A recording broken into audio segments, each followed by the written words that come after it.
Welcome back friends in another very important video tutorial from Unique Life Sciences and today we will study about photosynthesis in one shot। आज हम photosynthesis के बारे में एक video lecture में completely detail से study करेंगे। इससे पहले हम फोटोसिंथेसिस में अलग अलग टॉपिक्स में अलग अलग वीडियो लेक्चर्स में डिटेल से स्टडी कर चुके हैं, लेकिन आज हम एक ही वीडियो लेक्चर में पूरे कंप्लीट फोटोसिंथेसिस को देखेंगे और इससे संबंधित सभी इंपॉर्टेंट टॉपिक्स को कवर करने की कोशिश करेंगे। तो चलिए शुरू करते हैं।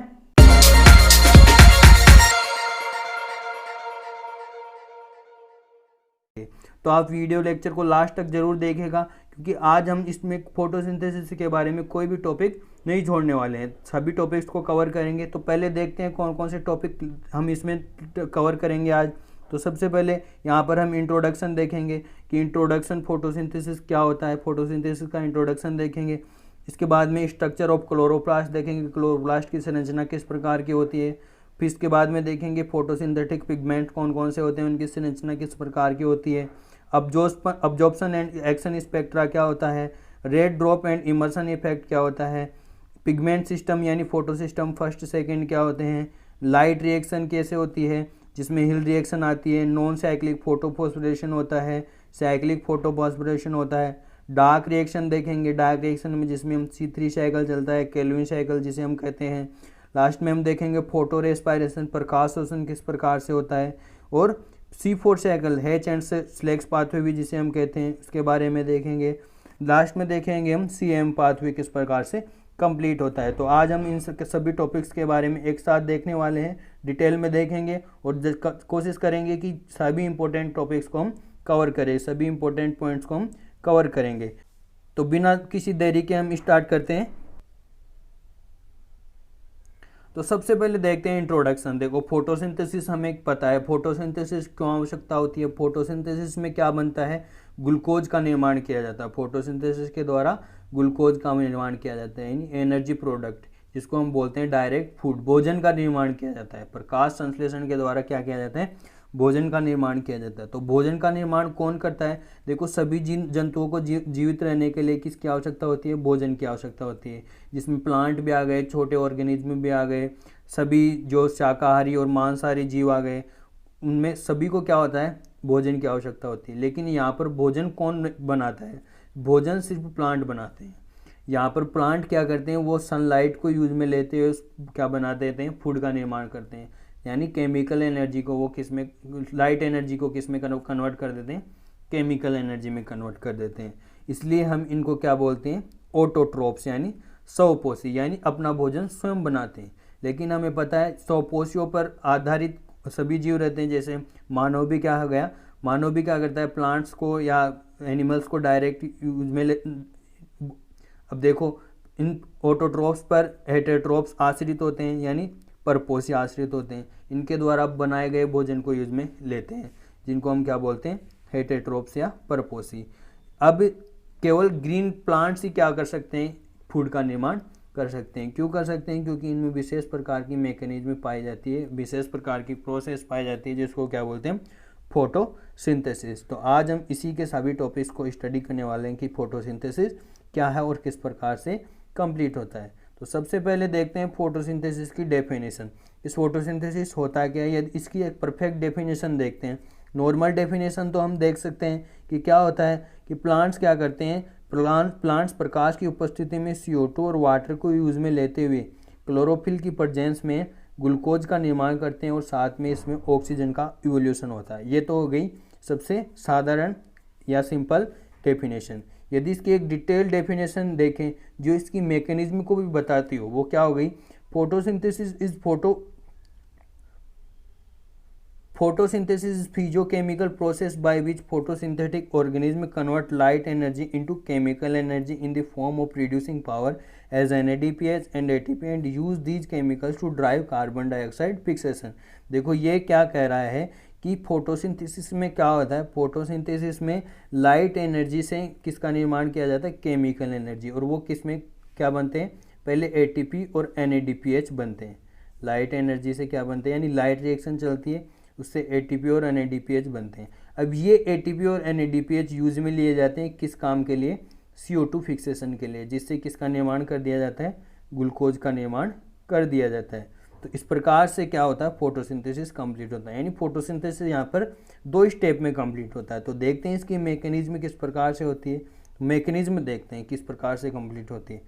तो फोटोसिंथेसिस कंप्लीट इन क्लोरोप्लास्ट, हमें पता है फोटोसिंथेसिस क्या होता है, प्लांट्स में पाया जाता है। प्लांट्स में भी कोशिका में कौन से ऑर्गेनल में कंप्लीट होता है, क्लोरोप्लास्ट में। यहाँ पर डायग्राम देख सकते हो आप, क्लोरोप्लास्ट में कंप्लीट होता है। Photosynthesis is a 2 stage process, क्या है, 2 स्टेज में कंप्लीट होने वाली प्रोसेस है। फोटोसिंथेसिस 2 स्टेप में कंप्लीट होती है, light reaction and dark reaction में कंप्लीट होती है। तो लाइट रिएक्शन में कहाँ पर चलती है, अब देखो क्लोरोप्लास्ट में डायरेक्ट रिएक्शन ग्रेना में चलती है। तो ग्रेना में क्या किया जाता है, लाइट रिएक्शन के द्वारा लाइट को यूज में लिया जाता है, सनलाइट को यूज में लिया जाता है।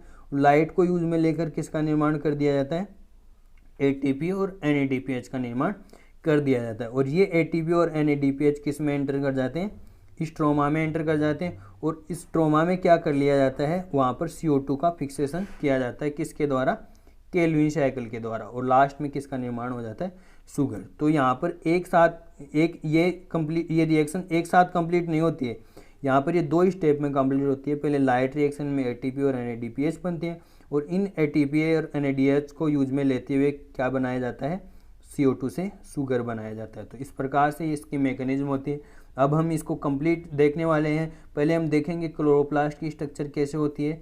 तो देखते हैं क्लोरोप्लास्ट की स्ट्रक्चर। तो देखो क्लोरोप्लास्ट क्या होता है, क्लोरोप्लास्ट हमें पता है प्लांट सेल में पाया जाता है, लीफ में पाया जाता है। प्लांट्स में भी कहाँ पर पाया जाता है, केवल लीफ में पाया जाता है। लीफ पादप कोशिका में पाया जाएगा। और क्लोरोप्लास्ट की संरचना देखें तो यह द्विमेम्ब्रेन यानी डबल मेम्ब्रेन इसमें पाई जाती है, द्विप्रत इसमें पाई जाती है। तो डबल मेम्ब्रेन इसमें पाई जाती है। डबल मेम्ब्रेन के अंदर क्या कवर रहता है, ग्रेना और स्ट्रोमा कवर रहते हैं। अब ग्रेना क्या होते हैं, इसमें देखो ये छोटी छोटी सिक्कों की भांति संरचनाएं पाई जाती हैं। छोटी छोटी ये पुटिकाएँ होती है जो झिल्लीबद्ध संरचनाएं होती हैं और एक दूसरे के ऊपर व्यवस्थित रहती है। और एक सिक्कों का जैसे एक चट्टा बना लिया, एक सिक्कों का ढेर है, तो सिक्के एक दूसरे के ऊपर व्यवस्थित रहते हैं। तो इसको सिंगल को तो क्या बोलते हैं, एक सिंगल पुटिका को तो क्या बोलते हैं, थाइलेकोइड। और जब ये बहुत सारी थाइलेकोइड एक दूसरे के ऊपर अव्यवस्थित हो जाती है तो हम इसको क्या बोलते हैं, ग्रेनम बोलते हैं। अभी ग्रेनम भी बहुत सारी पाई जाती है। अब एक ग्रेनम दूसरी ग्रेनम से जुड़ती है। जब एक ग्रेनम दूसरी ग्रेनम से जुड़ती है तो उनके बीच में एक लंबी थाइलेकोइड पाई जाती है, जिसको हम क्या बोलते हैं, स्ट्रोमा लेमिली। क्या बोलते हैं हम, स्ट्रोमा लेमिली, जो क्या करती है, दो ग्रेनम को आपस में जोड़ते हैं, जिसको स्ट्रोमा ग्रेनम भी बोलते हैं या स्ट्रोमा लेमिली भी बोलते हैं। अब देखो क्लोरोप्लास्ट कहाँ पर, क्लोरोप्लास्ट में क्या पाए जाते हैं, क्लोरोप्लास्ट यहाँ पर देखो, यहाँ पर ये रहा क्लोरोप्लास्ट ग्रेनम। ग्रेनम के अंदर देखो, ग्रेनम में जो थाइलेकोइड मेम्ब्रेन है, यदि उस थाइलेकोइड मेम्ब्रेन के अंदर स्ट्रक्चर देखें तो उस थाइलेकोइड मेम्ब्रेन में जो झिल्ली पाई जाती है, उस झिल्ली के अंदर क्या पाए जाते हैं, पिगमेंट्स पाए जाते हैं। और ये पिगमेंट्स क्या करते हैं, लाइट एनर्जी को अब्जॉर्ब करते हैं और किस में कन्वर्ट कर देते हैं, केमिकल एनर्जी में कन्वर्ट कर देते हैं। तो इस प्रकार की होती है क्लोरोप्लास्ट की स्ट्रक्चर। क्लोरोप्लास्ट में जो मेन स्ट्रक्चर होती है वो ग्रेना होती है, और ग्रेना के बाहर जो लिक्विड पाया जाता है जिसको हम मैट्रिक्स भी बोलते हैं, उस मैट्रिक्स को बोलते हैं स्ट्रोमा। तो ग्रेना में तो क्या चलती है, लाइट रिएक्शन चलती है, और डार्क रिएक्शन कहाँ पर चलती है, स्ट्रोमा में चलती है। तो यह है क्लोरोप्लास्ट की संरचना।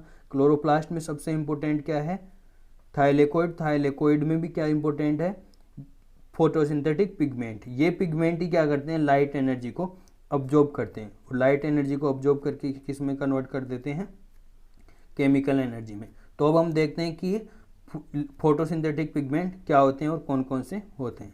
तो देखो फोटोसिंथेटिक पिगमेंट की बात करें तो फोटोसिंथेटिक पिगमेंट अभी तक 3 प्रकार के फोटोसिंथेटिक पिगमेंट खोजे गए हैं प्लांट्स में। सबसे इम्पोर्टेंट फोटोसिंथेटिक पिगमेंट होता है वो होता है क्लोरोफिल। जो मेन योगदान देता है किसमें, फोटोसिंथेसिस में, वो होता है क्लोरोफिल। दूसरा है कैरोटीनॉइड्स, और तीसरा है फाइकोबिलिन्स। तो क्लोरोफिल और कैरोटीनॉइड्स सभी प्लांट्स में पाए जाते हैं। फाइकोबिलिन्स क्या होते हैं, कुछ बैक्टीरिया वगैरह में पाए जाते हैं, ब्लू ग्रीन एल्गी में पाए जाते हैं। तो ये क्या करते हैं, फोटोसिंथेटिक पिगमेंट क्या करते हैं, ये सोलर एनर्जी को कैप्चर करते हैं। कहाँ पर पाए जाते हैं, ग्रेना में पाए जाते हैं, थाइलेकोइड मेम्ब्रेन में पाए जाते हैं, और 3 प्रकार के होते हैं। अब देखेंगे क्लोरोफिल, कैरोटीनॉइड और फाइकोबिलिन को हम एक देखेंगे कि क्लोरोफिल कौन कौन से होते हैं और किस प्रकार से पाए जाते हैं। तो देखो क्लोरोफिल क्या होता है, क्लोरोफिल सबसे मेजर पिगमेंट होता है, सबसे मुख्य पिगमेंट होता है जो फोटोसिंथेसिस के आवश्यक होता है। Arnon and Aben about told no type. तो देखो दो साइंटिस्ट थे अर्नोप एंड अबेन, इन्होंने 9 प्रकार की क्लोरोफिल के बारे में बताया। 9 प्रकार के क्लोरोफिल कौन कौन से थे? A B C D E, bacteriochlorophyll A B and bacterioviridin, और क्लोरोबीम क्लोरोफिल जिसको बोलते हैं 650 एंड 666। तो ये 9 प्रकार के क्लोरोफिल्स के बारे में बताया था किसने? अर्नोप एंड अबेन ने। Chlorophyll a and b occurs abundantly in higher plants. जो क्लोरोफिल ए और बी होता है वो क्या पाया जाता है? सबसे अधिक मात्रा में पाया जाता है हायर प्लांट्स में क्लोरोफिल ए और बी। अब देखो क्लोरोफिल के बारे में क्लोरोफिल की स्ट्रक्चर देखते हैं कि किस प्रकार की क्लोरोफिल की स्ट्रक्चर होती है। Chlorophyll is a light absorbing green pigment contains a polycyclic planar tetrapyrrole ring structure. यदि क्लोरोफिल के एक मॉलिक्यूल की स्ट्रक्चर देखें तो किस प्रकार की होती है? इस प्रकार की होती है। तो इसमें क्या पाई जाती है? 4 पायरोल रिंग पाई जाती है। क्या पाई जाती है? टेट्रापायरोल। तो 4 पायरोल रिंग एक दूसरे से जुड़ी रहती हैं, और इसके सेंटर में क्या पाया जाता है? मैग्नीशियम, यानी मैग्नीशियम आयन पाया जाता है। जिस मैग्नीशियम आयन के चारों ओर क्या जुड़ी रहती हैं? 4 पायरोल रिंग जुड़ी रहती हैं, इसलिए हम इसको क्या बोलते हैं? Polycyclic tetrapyrrole ring structure. अब इस रिंग से क्या जुड़ी रहती है? एक हाइड्रोफोबिक टेल जुड़ी रहती है।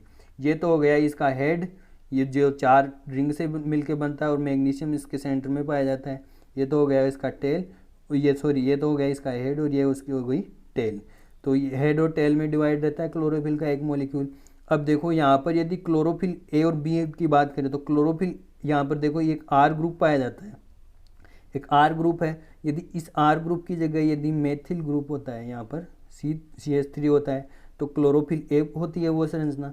और क्लोरोफिल में क्या पाया जाता है? इस आर ग्रुप की जगह क्या पाया जाता है? Aldehyde group CHO, aldehyde group पाया जाता है। तो ये अंतर होता है किसमें? क्लोरोफिल ए और बी में। और देखते हैं क्लोरोफिल ए और बी में क्या क्या अंतर होता है। क्लोरोफिल ए और बी की संरचना फॉर्मूला देखें तो किस प्रकार होता है? इसका फॉर्मूला होता है C55H72O5N4 मैग्नीशियम, और लास्ट इसमें होता है क्लोरोफिल बी का C55H70O6N4 मैग्नीशियम। इसकी बात करें नेक्स्ट, इसकी जो प्योर स्टेट में इसका कलर होता है वो कैसा होता है? ब्लू ग्रीन कलर का होता है। कैसा होता है? ब्लू ग्रीन होता है। और इसका कलर देखें तो ये कैसा होता है? ओलिव ग्रीन कलर का होता है। ये इसेंशियल पिगमेंट होता है। क्लोरोफिल ए होता है सबसे आवश्यक पिगमेंट होता है, और क्लोरोफिल बी होता है वो क्या होता है? एक्सेसरी पिगमेंट होता है, यानी सहायक पिगमेंट, यानी सहायक वर्णक होता है। इसमें pyrrole second contains methyl group. इसमें जो पायरोल रिंग होती है सेकंड, उसमें आर ग्रुप हमने देखा, उसमें मेथिल ग्रुप पाया जाता है। और इसकी जो पायरोल रिंग होती है उसमें एल्डिहाइड ग्रुप पाया जाता है। सेकंड जो पायरोल रिंग उसमें एल्डिहाइड ग्रुप पाया जाता है। यही अंतर होता है इनमें। It absorbs more red wavelength than violent blue of wavelength of light. It absorb more violent blue wavelength of red. अब देखो ये ज़्यादा क्या करता है? रेड वेवलेंथ को ऑब्जॉर्ब करता है, वॉयलेट ब्लू को कम ऑब्जॉर्ब करता है। और ये इसके वाइस वर्सा है, ये वॉयलेट ब्लू को ज़्यादा ऑब्जॉर्ब करता है और रेड को कम ऑब्जॉर्ब करता है। तो ये अंतर है क्लोरोफिल ए और बी में। नेक्स्ट मॉलिक्यूल देखें कैरोटीनॉइड्स। अब देखो कैरोटीनॉइड्स क्या होते हैं? ये सहायक मॉलिक्यूल होते हैं। सबसे मुख्य तो होता है क्लोरोफिल, और क्लोरोफिल में भी कौन सा? Chlorophyll A. जो मेन रिएक्शन कंप्लीट करता है वो तो होता है क्लोरोफिल ए, और बाकी के जितने भी पिगमेंट होते हैं वो कैसे होते हैं? सहायक पिगमेंट होते हैं। तो कैरोटीनॉइड्स की बात करें तो कैरोटीनॉइड क्या होते हैं? कैरोटीनॉइड आर एक्सेसरी पिगमेंट, ये भी सहायक पिगमेंट होते हैं। Carotenoids are long chain conjugated hydrocarbon containing a string of isoprene. देखो इनमें क्या पाए जाते हैं? आइसोप्रीन पाए जाते हैं, आइसोप्रीन ग्रुप पाया जाता है। और देखो कैरोटीनॉइड्स की बात करें तो ये 2 प्रकार के होते हैं। कैरोटीनॉइड्स को 2 क्लासेज में डिवाइड किया गया है, कैरोटीन्स और जेंथोफिल में। कैरोटीन्स क्या होते हैं? Carotenes are yellow orange pigment which are purely hydrocarbon contains no oxygen. अब कैरोटीन्स और जेंथोफिल क्या होते हैं? एक समान ही होते हैं, लेकिन यदि कैरोटीन्स की बात करें तो कैरोटीन्स में कोई भी ऑक्सीजन नहीं पाई जाती। इनमें ये सिर्फ हाइड्रोजन और कार्बन के बने होते हैं, यानी प्योर हाइड्रोकार्बन होते हैं। लेकिन बात करें जेंथोफिल की तो जेंथोफिल में क्या पाया जाता है? हाइड्रोजन कार्बन के अलावा ऑक्सीजन भी पाया जाता है। तो ये अंतर होता है किसमें? कैरोटीन और जेंथोफिल में। कैरोटीन और जेंथोफिल का कलर कैसा होता है? येलो कलर का होता है, येलो ऑरेंज कलर का होता है। तो इनके कारण क्या होता है? प्लांट्स में येलो और कलर का, जैसे लीफ जो भी स्प्रिंग में जब लीफ का पीला कलर होता है वो भी किसके कारण होता है? जेंथोफिल के कारण होता है। और कैरेट यानी गाजर का कलर होता है वो भी किसके कारण होता है? ऑरेंज कलर होता है वो भी किसके कारण होता है? बीटा कैरोटीन के कारण होता है। Next, these pigments absorb accessory light and provides photo protection. अब देखो ये क्या कार्य करते हैं, मेन रिएक्शन तो कौन कर रहा है, क्लोरोफिल ए, तो फिर इनका क्या कार्य है, यह क्या करते हैं, जो एक्स्ट्रा लाइट होती है उसकी इंटेंसिटी को कम करते हैं और इसकी इंटेंसिटी को कम करके फिर उसको क्लोरोफिल ए तक पहुंचाते हैं, इसलिए उसका फोटो ऑक्सीडेशन नहीं हो पाता। यदि हाई इंटेंसिटी की लाइट क्लोरोफिल ए पर गिर जाती है तो क्लोरोफिल ए नष्ट हो सकता है, यानी फोटो प्रोटेक्शन का कार्य ये करते हैं। नेक्स्ट पिगमेंट्स देखें तो क्या है, वो है फाइकोबिलिन। फाइकोबिलिन क्या होता है, phycobilins are non cyclic linear tetrapyrrole structure occurs in red and blue green algae. अब देखो ये क्या होती है, इनमें भी टेट्रापायरोल 4 पायरोल रिंग पाई जाती है, लेकिन वो कैसी होती है, लीनियर। क्लोरोफिल में देखा जाए तो वहाँ पर तो क्या होती है, एक साथ, मतलब एक मैग्नीशियम के चारों ओर जुड़ी रहती है, लेकिन यहाँ पर ये क्या है, एक लीनियर वे में जुड़ी होती है। और कहाँ पर पाए जाते हैं phycobilins, red and blue green algae में, लाल सेवाल में पाए जाते हैं और ब्लू ग्रीन यानी बीजीए में पाए जाते हैं, साइनोबैक्टीरिया में पाए जाते हैं। कैसे होते हैं, वाटर सोल्यूबल होते हैं। इससे पहले हमने क्लोरोफिल और कैरोटीनॉइड्स देखे, वो कैसे होते हैं, फैट सोल्यूबल होते हैं, लेकिन ये कैसे होते हैं, वाटर सोल्यूबल होते हैं। ये भी 3 प्रकार के होते हैं। 3 प्रकार के फाइकोबिलिन कौन कौन से होते हैं, फाइक्रोइरिथ्रोबिलिन्स, फाइकोसाइनोबिलिन, एलोफाइकोसाइनोबिलिन। अब यदि कोई प्रोटीन से जुड़ जाते हैं तो इसको क्या बोल देते हैं, फाइकोबिली प्रोटीन। तो फाइकोबिली प्रोटीन 3 प्रकार की फाइकोबिली प्रोटीन बन जाएगी, जैसे फाइकोइरिथ्रिन, फाइकोसाइनिन और फाइकोसाइनोबिलिन। तो 3 प्रकार की क्या बन जाएगी, इसमें प्रोटीन बन जाएगी। तो प्रोटीन से जुड़ जाते हैं फाइकोबिलिन्स। तो ये भी क्या कार्य करते हैं, ये भी जो एक्स्ट्रा एनर्जी होती है, वो एक्स्ट्रा लाइट होती है, उसको हार्वेस्ट करने का कार्य करते हैं। नेक्स्ट देखते हैं हम इसका डिस्ट्रीब्यूशन, किस प्रकार से डिस्ट्रीब्यूटेड रहते हैं। तो हमें पता है क्लोरोफिल ए सभी प्लांट्स में पाया जाता है, बैक्टीरिया को छोड़कर सभी प्लांट्स में पाया जाता है। क्लोरोफिल बी भी लगभग सभी में पाया जाता है, जैसे ग्रीन एल्गी हो गई, मोसेज हो गई, यूग्निलॉइड्स हो गए, इनमें पाया जाता है। क्लोरोफिल सी भी देखो कुछ में पाया जाता है, डायटम्स में वगैरह में, डायनोप्लिड ब्राउन एल्गी में पाया जाता है। डी की बात करें तो क्लोरोफिल डी सिर्फ रेड एल्गी में पाया जाता है। बैक्टीरियो क्लोरोफिल की बात करें तो बैक्टीरियो क्लोरोफिल सिर्फ बैक्टीरिया में पाए जाएंगे, बैक्टीरिया में पाए जाते हैं। कैरोटीनॉइड्स की बात करें तो कैरोटीनॉइड्स ऐसा मॉलिक्यूल है जो सभी में पाया जाता है। कौन पिगमेंट ऐसा है जो सभी फोटोसिंथेटिक ऑर्गेनिज्म में पाया जाता है। नेक्स्ट बात करें फाइकोबिली प्रोटीन्स। फाइकोबिली प्रोटीन्स सिर्फ 2 में पाया जाता है, एक तो रेड एल्गी में और एक साइनोबैक्टीरिया यानी ब्लू ग्रीन एल्गी में। सिर्फ फाइकोबिलिन्स 2 में ही पाए जाते हैं, तो ब्लू ग्रीन एल्गी और रेड एल्गी में पाए जाते हैं। नेक्स्ट देखते हैं अब अब्जॉर्प्शन स्पेक्ट्रा। अब देखो हमें पता है क्या करते हैं, फोटोसिंथेटिक पिगमेंट क्या करते हैं, लाइट को ऑब्जॉर्ब करते हैं। लाइट को ऑब्जॉर्ब करके क्या बनाते हैं, फोटोसिंथेसिस करते हैं। और अब देखो इस अब्जॉर्प्शन के आधार पर कि कौन सी वेवलेंथ को ज़्यादा ऑब्जॉर्ब करते हैं, उसके आधार पर यदि ग्राफ बनाए तो उस ग्राफ को क्या बोलते हैं, अब्जॉर्प्शन स्पेक्ट्रा। क्योंकि हमें पता है लाइट, जो विजिबल लाइट है, विजिबल लाइट हमें पता है 400 नैनोमीटर से 700 नैनोमीटर के बीच में होती है, और इसकी अलग अलग वेवलेंथ होती है, जो विबजोर के रूप में होती है, जिसमें 7 कलर होते हैं, जिसको हम स्पेक्ट्रम बोलते हैं। 7 कलर का स्पेक्ट्रम बनता है, वॉयलेट से लेकर रेड कलर तक इसमें पाया जाता है। तो वॉयलेट की क्या होती है, इसमें सबसे कम वेवलेंथ होती है और रेड की सबसे अधिक वेवलेंथ होती है। तो ये इनमें से भी क्या होती है, स्पेसिफिक वेवलेंथ के अनुसार क्या करते हैं, एक्ट करते हैं। कौन सी वेवलेंथ ज़्यादा ऑब्जॉर्ब करते हैं, कौन सी वेवलेंथ को कम ऑब्जॉर्ब करते हैं, उसके आधार पर यदि कोई ग्राफ बनाए तो उसको क्या बोलते हैं, अब्जॉर्प्शन स्पेक्ट्रा। तो देखो इसके आधार पर एक अब्जॉर्प्शन स्पेक्ट्रा बनाया गया था। तो जब ये ग्राफ बनाया गया तो इसमें हमने क्या देखा, तो ग्राफ से पता चला कि ये जो पिगमेंट्स हैं, तो अलग अलग पिगमेंट्स अलग अलग वेवलेंथ को ऑब्जॉर्ब करता है। तो इसमें देखें तो यदि यहाँ पर 3 पिगमेंट्स दे रखे हमने, क्लोरोफिल ए, क्लोरोफिल बी और कैरोटीनॉइड्स, 3 के बीच में क्या है, कंपेरिजन है कि कौन कौन सी वेवलेंथ को ज़्यादा ऑब्जॉर्ब करें। तो क्लोरोफिल ए और बी की बात करें तो क्लोरोफिल ए और बी क्या करते हैं, ज़्यादा ब्लू वायलेट रीजन में ऑब्जॉर्ब कर रहे हैं और यहाँ पर रेड रीजन में ऑब्जॉर्ब कर रहे हैं। लेकिन कैरोटीनॉइड्स की बात करें तो ये ब्लू वायलेट रीजन में ऑब्जॉर्ब नहीं कर रहा, किस में कर रहा है, रेड ग्रीन रीजन में ज़्यादा ऑब्जॉर्ब कर रहा है, ब्लू ग्रीन रीजन में ज़्यादा ऑब्जॉर्ब कर रहा है।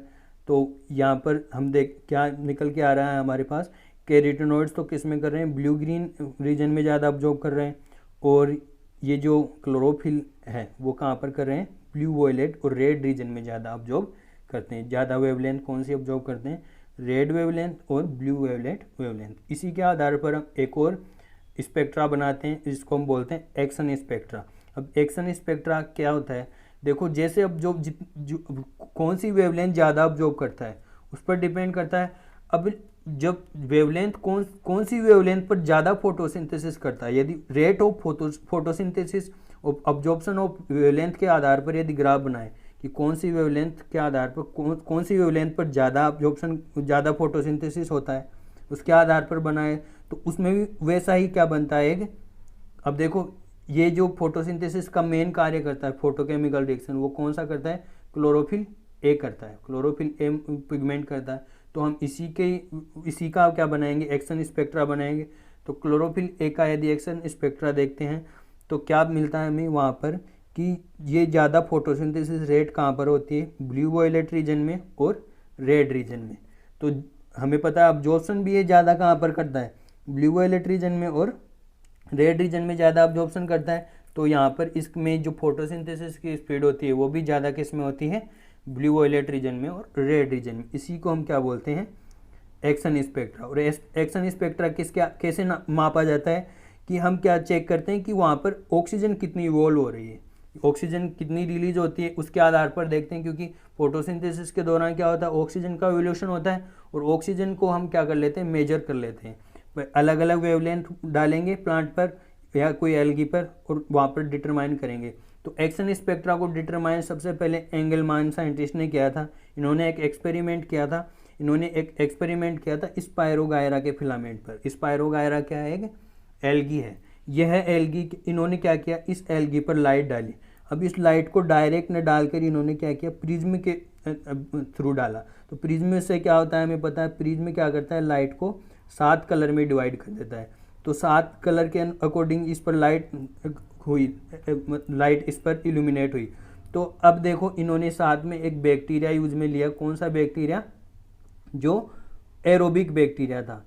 अब एरोबिक बैक्टीरिया क्या करते हैं, ऑक्सीजन जहाँ पर ज़्यादा होती है वहाँ पर क्या करते हैं, एक्यूमुलेट हो जाते हैं, वहाँ पर ज़्यादा इकट्ठा हो जाते हैं। तो जहाँ पर ज़्यादा ऑक्सीजन होगी वहाँ पर ज़्यादा बैक्टीरिया इकट्ठा हो जाएंगे।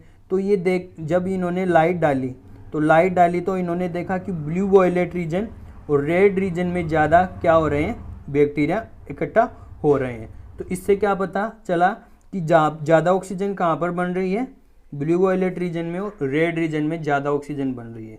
तो एंगलमान ने क्या सत्यापित किया कि ये एक्शन स्पेक्ट्रा बनाया कि एक्शन स्पेक्ट्रा यदि उन्होंने बताया कि ब्लू वॉयलेट रीजन और रेड रीजन वेवलेंथ में ज़्यादा, तो सबसे ज़्यादा एफिशिएंटली फोटोसिंथेसिस कौन सी वेवलेंथ में होता है, ब्लू वॉयलेट में और रेड वेवलेंथ रीजन में। तो ये था एंगलमान का एक्सपेरिमेंट। नेक्स्ट कंपैरिजन करें, यदि कंपैरिजन करें हम अब्जॉर्प्शन एंड एक्शन स्पेक्ट्रा में तो क्या निकल के आता है, तो कंपैरिजन करें तो क्या निकलेगा। तो देखो कंपैरिजन से हम कंपैरिजन कर रहे हैं, ये तो एक्शन स्पेक्ट्रा है और ये है नीचे हम देख सकते हैं जो ब्लर है थोड़ा, उसको बोलते हैं अब्जॉर्प्शन स्पेक्ट्रा। यदि दोनों में यदि कंपैरिजन करें तो हम दोनों से एक ही चीज़ निकल के आ रही है कि जब इनमें अब्जॉर्प्शन और जो एक्शन होता है वो एक ही वेवलेंथ में, ये ज़्यादा कहाँ पर होता है, ब्लू वॉयलेट रीजन में और रेड रीजन में। ब्लू वॉयलेट रीजन में ही तो ज़्यादा अब्जॉर्प्शन होता है और ज़्यादा फोटोसिंथेसिस होता है, यानी ऑक्सीजन का इवोल्यूशन भी ज़्यादा इसी रीजन में होता है, ब्लू वॉयलेट रीजन में और रेड रीजन में। तो ये था कंपेरिजन ऑफ। अब एक इफेक्ट है यहाँ पर रेड ड्रॉप इफेक्ट। अब देखो रेड ड्रॉप इफेक्ट क्या होता है। रॉबर्ट इमर्सन ने ये इमर्सन इफेक्ट किया, जिसको हम रेड ड्रॉप कहते हैं। रॉबर्ट इमर्सन एक साइंटिस्ट थे, इन्होंने रेड ड्रॉप के बारे में बताया। इन्होंने एक एक्सपेरिमेंट किया। इन्होंने क्या एक्सपेरिमेंट किया, देखो रॉबर्ट इमर्सन ने explain quantum yield of photosynthesis. इन्होंने क्वांटम यील्ड को एक्सप्लेन किया कि क्वांटम यील्ड क्या होती है। अब देखो क्वांटम यील्ड क्या होती है, तो हमें पता है फोटोसिंथेसिस में एक पिगमेंट्स क्या करते हैं, फोटोन को ऑब्जॉर्व करते हैं। लाइट में क्या होते हैं, फोटोन होते हैं। अभी ये कितने फोटोन ऑब्जॉर्व करने के बाद में क्या बनता है, एक ऑक्सीजन का मॉलिक्यूल बनता है, उसको क्या बोलते हैं, क्वांटम यील्ड। तो क्वांटम यील्ड को क्या किया, इन्होंने कैलकुलेट किया और इन्होंने पाया कि एक ऑक्सीजन के रिलीज के लिए फोटोसिंथेटिक पिगमेंट को 8 फोटोन क्या करने होते हैं, अब्जॉर्ब करने होते हैं। यानी एक फोटोसिंथेटिक यूनिट को 8 फोटोन अब्जॉर्ब करने होते हैं, तब क्या होता है, एक ऑक्सीजन का मॉलिक्यूल बनता है। इसको इन्होंने क्या बताया, क्वांटम यील्ड बताया। तो इन्होंने क्वांटम यील्ड को एग्जामिन किया किसके साथ, एक्सन स्पेक्ट्रा और फाउंड एक्सन स्पेक्ट्रा के साथ इन्होंने एग्जामिन किया, कंपेयर किया क्वांटम यील्ड को एक ग्राफ के द्वारा। तो इन्होंने देखा कि क्वांटम यील्ड और अब्जॉर्प्शन स्पेक्ट्रम के बीच में जब इन्होंने ग्राफ बनाया तो इन्होंने ग्राफ में क्या पाया कि यहाँ पर 400 नैनोमीटर से लेकर 600 नैनोमीटर तक तो लगभग इनका जो क्वांटम यील्ड का ग्राफ था वो लगभग कांस्टेंट था। लेकिन 600 नैनोमीटर से अचानक ही क्या हो जाता है, ग्राफ एकदम से नीचे गिर जाता है। क्योंकि जैसे हमें तो पता है कि 680 के बाद में भी लाइट, विजिबल लाइट होती है, यानी 700 नैनोमीटर तक विजिबल लाइट है। लेकिन 680 नैनोमीटर के बाद में एकदम से क्या हो गया, ग्राफ गिर गया। यानी अब 680 नैनोमीटर में क्या होता है, हम फार रेड रीजन बोलते हैं इसको, क्या बोलते हैं, 680 रीजन के बाद में फार रेड रीजन होता है। फार रेड रीजन में क्या हो जाता है, एकदम से ग्राफ गिर जाता है, और इस ग्राफ को गिरने को ही क्या बोलते हैं, रेड ड्रॉप। रेड यानी रेड रीजन, और ड्रॉप यानी ग्राफ का ड्रॉप होना, ग्राफ का गिरना क्या कहलाता है, रेड ड्रॉप। तो इससे क्या पता चलता है कि 680 नैनोमीटर से ज़्यादा वाली वेवलेंथ क्या होती है, कम एफिशिएंट होती है, वहाँ पर फोटोसिंथेसिस बहुत कम चलता है, इसलिए वो वहाँ पर क्या हो जाता है, ग्राफ चल जाता है। तो इसको बोला था रेड ड्रॉप, जो किसने को हो जाता है, रॉबर्ट इमर्सन। रॉबर्ट इमर्सन ने एक और एक्सपेरिमेंट किया था। इन्होंने कौन सा एक्सपेरिमेंट किया था, इसको बोला था Emerson enhancement effect. Emerson enhancement effect क्या होता है, तो देखो इन्होंने एक्सपेरिमेंट किया, अलग अलग वेवलेंथ डाली, अलग अलग वेवलेंथ को साथ अब्जॉर्ब किया। तो देखो इन्होंने अलग अलग वेवलेंथ में कैसे किया, तो इन्होंने एल्गी पर अलग अलग वेवलेंथ वाली लाइट डाली, अलग अलग वेवलेंथ वाली बीम डाली। तो अलग अलग वेवलेंथ कौन कौन सी थी, एक तो 680 नैनोमीटर से अधिक और एक 680 नैनोमीटर वाली से कम। तो 680 नैनोमीटर वाली को तो क्या होती है, फार रेड लाइट। 680 नैनोमीटर वाली, तो ये तो क्या हो गई, 680 नैनोमीटर से ज़्यादा, ग्रेटर देन 680 नैनोमीटर, और ये लेस देन 680 नैनोमीटर यानी रेड लाइट। तो ये रेड लाइट और फार रेड लाइट, और लास्ट में दोनों लाइट एक साथ डाली। तो पहले तो इन्होंने अलग अलग लाइट डाली एल्गी पर, और फिर एक साथ डाली, और साथ में इन्होंने क्या देखा कि फोटोसिंथेसिस की रेट कब ज़्यादा होती है। तो इन्होंने ग्राफ बनाया, तो इन्होंने जब फार रेड लाइट का ग्राफ बनाया तो ये ग्राफ प्राप्त हुआ, फिर रेड लाइट का बनाया तो उन्होंने ये प्राप्त हुआ 680 नैनोमीटर से कम वाली में।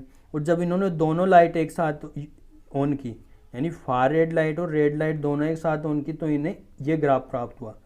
लेकिन जो लास्ट वाला जो ग्राफ प्राप्त हुआ, उन्होंने देखा कि जब इन दोनों का योग करते हैं, दोनों को सम करते हैं, दोनों को जोड़ते हैं हम, तो दोनों को जोड़ने से भी इतना योग नहीं आ पाता जितना इनका आ रहा है। तो दोनों लाइट एक साथ डालते हैं तो इनके जोड़ने से भी ज़्यादा इनका फोटोसिंथेसिस रेट होता है। तो इन्होंने क्या पता लगाया कि यहाँ पर एनहांसमेंट होता है, जब दोनों लाइट को एक साथ डाला जाता है तो क्या होता है, एनहांसमेंट होता है।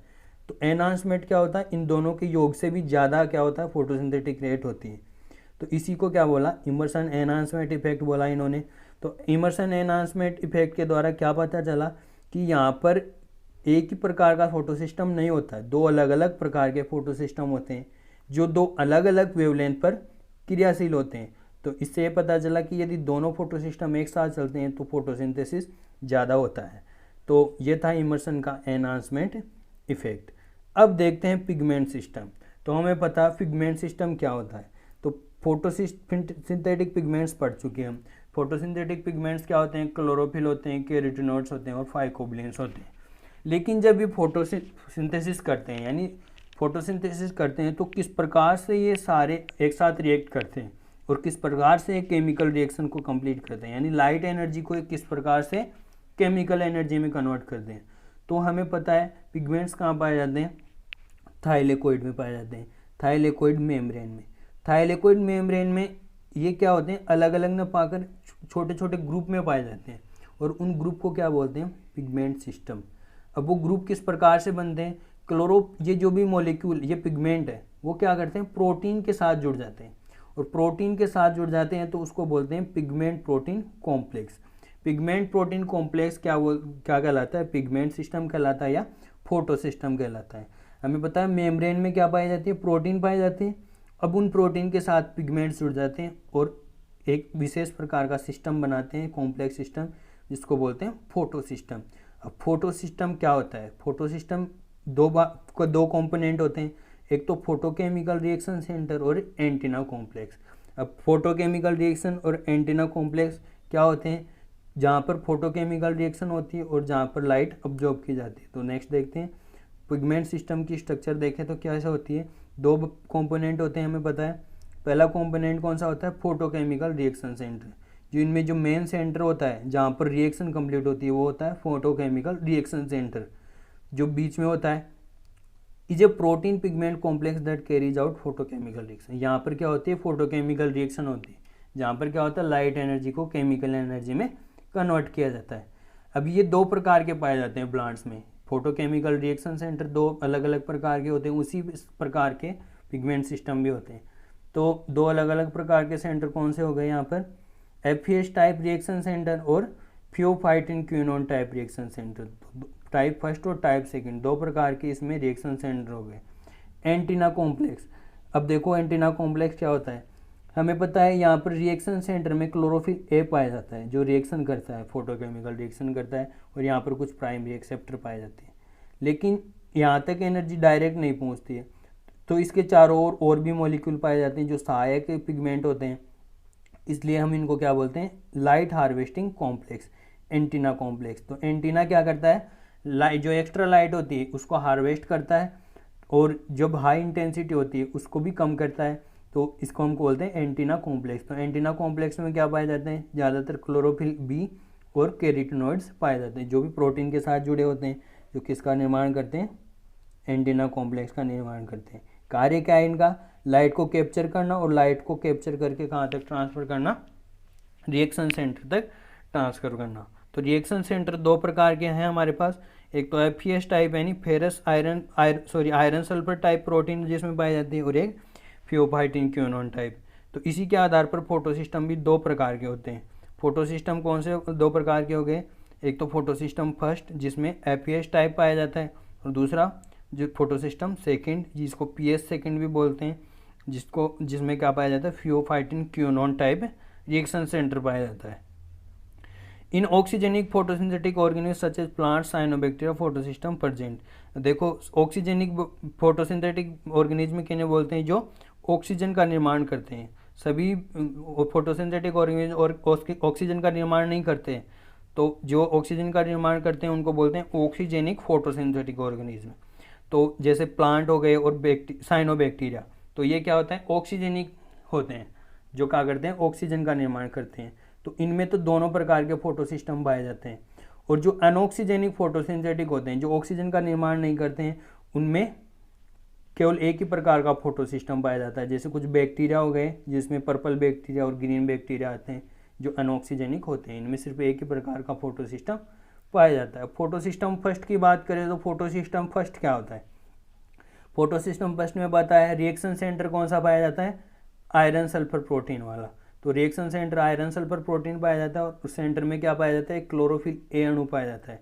क्लोरोफिल ए अणु किससे जुड़ा होता है, आयरन सल्फर प्रोटीन से जुड़ा होता है। Mediate electron transport from plastocyanin into ferredoxin. Photo system का कार्य क्या होता है, इलेक्ट्रॉन का ट्रांसफर करना। इलेक्ट्रॉन ट्रांसफर करेंगे तभी क्या होगी, लाइट एनर्जी किस में कन्वर्ट हो जाएगी, केमिकल एनर्जी में कन्वर्ट हो जाएगी। अब देखो फोटो सिस्टम में इसके रिएक्शन सेंटर के साथ साथ और क्या पाए जाते हैं, विभिन्न प्रकार के प्रोटीन पाए जाते हैं, क्लोरोफिल ए के मॉलिक्यूल पाए जाते हैं, कैरोटीनॉइड्स पाए जाते हैं, फिलोक्विनोन पाए जाते हैं, आयरन सल्फर सेंटर पाए जाते हैं, और कुछ अलग फैक्टर भी पाए जाते हैं। साइनोबैक्टीरिया की बात करें तो साइनोबैक्टीरिया में 11 प्रकार के प्रोटीन पाए जाती है, PSA A से लेकर B C D E F G H I J K L M ये पाई जाती है। इसमें तो G नहीं पाई जाती है, सॉरी इसमें G नहीं पाई जाती, PSB जो 11 प्रकार के प्रोटीन होती है इनमें। It's driven by light of wavelength 700 nanometre.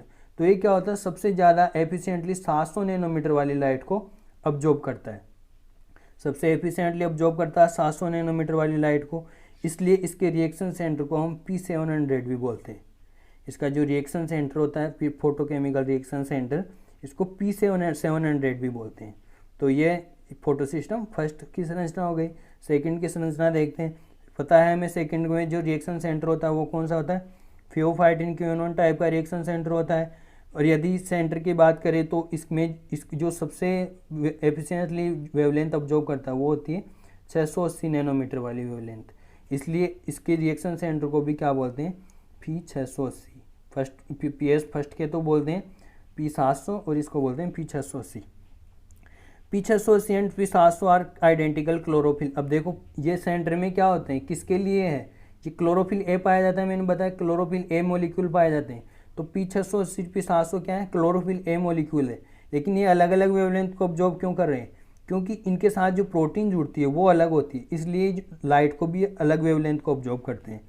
In higher plants इनकी फोटोसिस्टम सेकंड की देखें तो और क्या पाए जाते हैं, इनकी मेम्ब्रेन में प्रोटीन D1 D2 पाए जाते हैं, साइटोक्रोम पाया जाता है, अदर प्रोटीन्स पाई जाती हैं जो क्लोरोफिल ए मॉलिक्यूल, फियोपाइटिन, प्लास्टोक्विनोन और अदर कोफैक्टर इसमें पाए जाते हैं। और रिएक्शन सेंटर के साथ हमें पता है एंटीना कॉम्प्लेक्स जुड़ा रहता है, जिसको जो भी दो भागों में बटा होता है, कोर एंटीना और पेरिफेरल एंटीना, जिसको हम LHC सेकंड भी बोलते हैं, यानी लाइट हार्वेस्टिंग कॉम्प्लेक्स सेकंड। तो ये थी फोटोसिस्टम सेकंड की स्ट्रक्चर।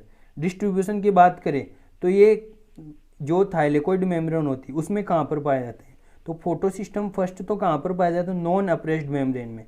नॉन अप्रेस्ड मेम्ब्रेन में क्या होता है, तो हमें पता है, देखो यहाँ पर जो मेम्ब्रेन देख रहे हो ये मेम्ब्रेन क्या है, जहाँ पर मैंने लाइन खींची वहाँ पर क्या है, ये मेम्ब्रेन डायरेक्ट स्ट्रोमा से कॉन्टैक्ट में है।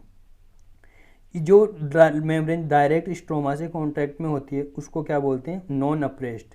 और जो मेम्ब्रेन स्ट्रोमा से कांटेक्ट में नहीं रहती, यानी एक दूसरे से टच है, ये मेम्ब्रेन देखो आप, ये मेम्ब्रेन थाइलेकोइड मेम्ब्रेन एक दूसरे से ही टच है, उसको बोलते हैं हम अप्रेस्ड मेम्ब्रेन।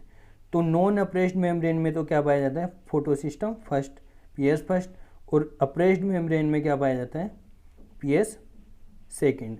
तो PS फर्स्ट तो कहाँ पाया जाएगा, यहाँ पर, और स्ट्रोमा लेमिली में, और सेकेंड कहाँ पाया जाएगा, अप्रेस्ड मेम्ब्रेन में, तो यहाँ पर PS सेकेंड पाया जाता है। तो ये था डिस्ट्रीब्यूशन।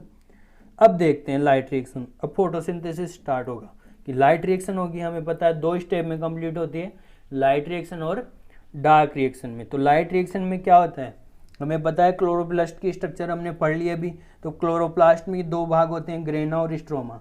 तो ग्रेना में क्या होती है, लाइट रिएक्शन कंप्लीट होती है।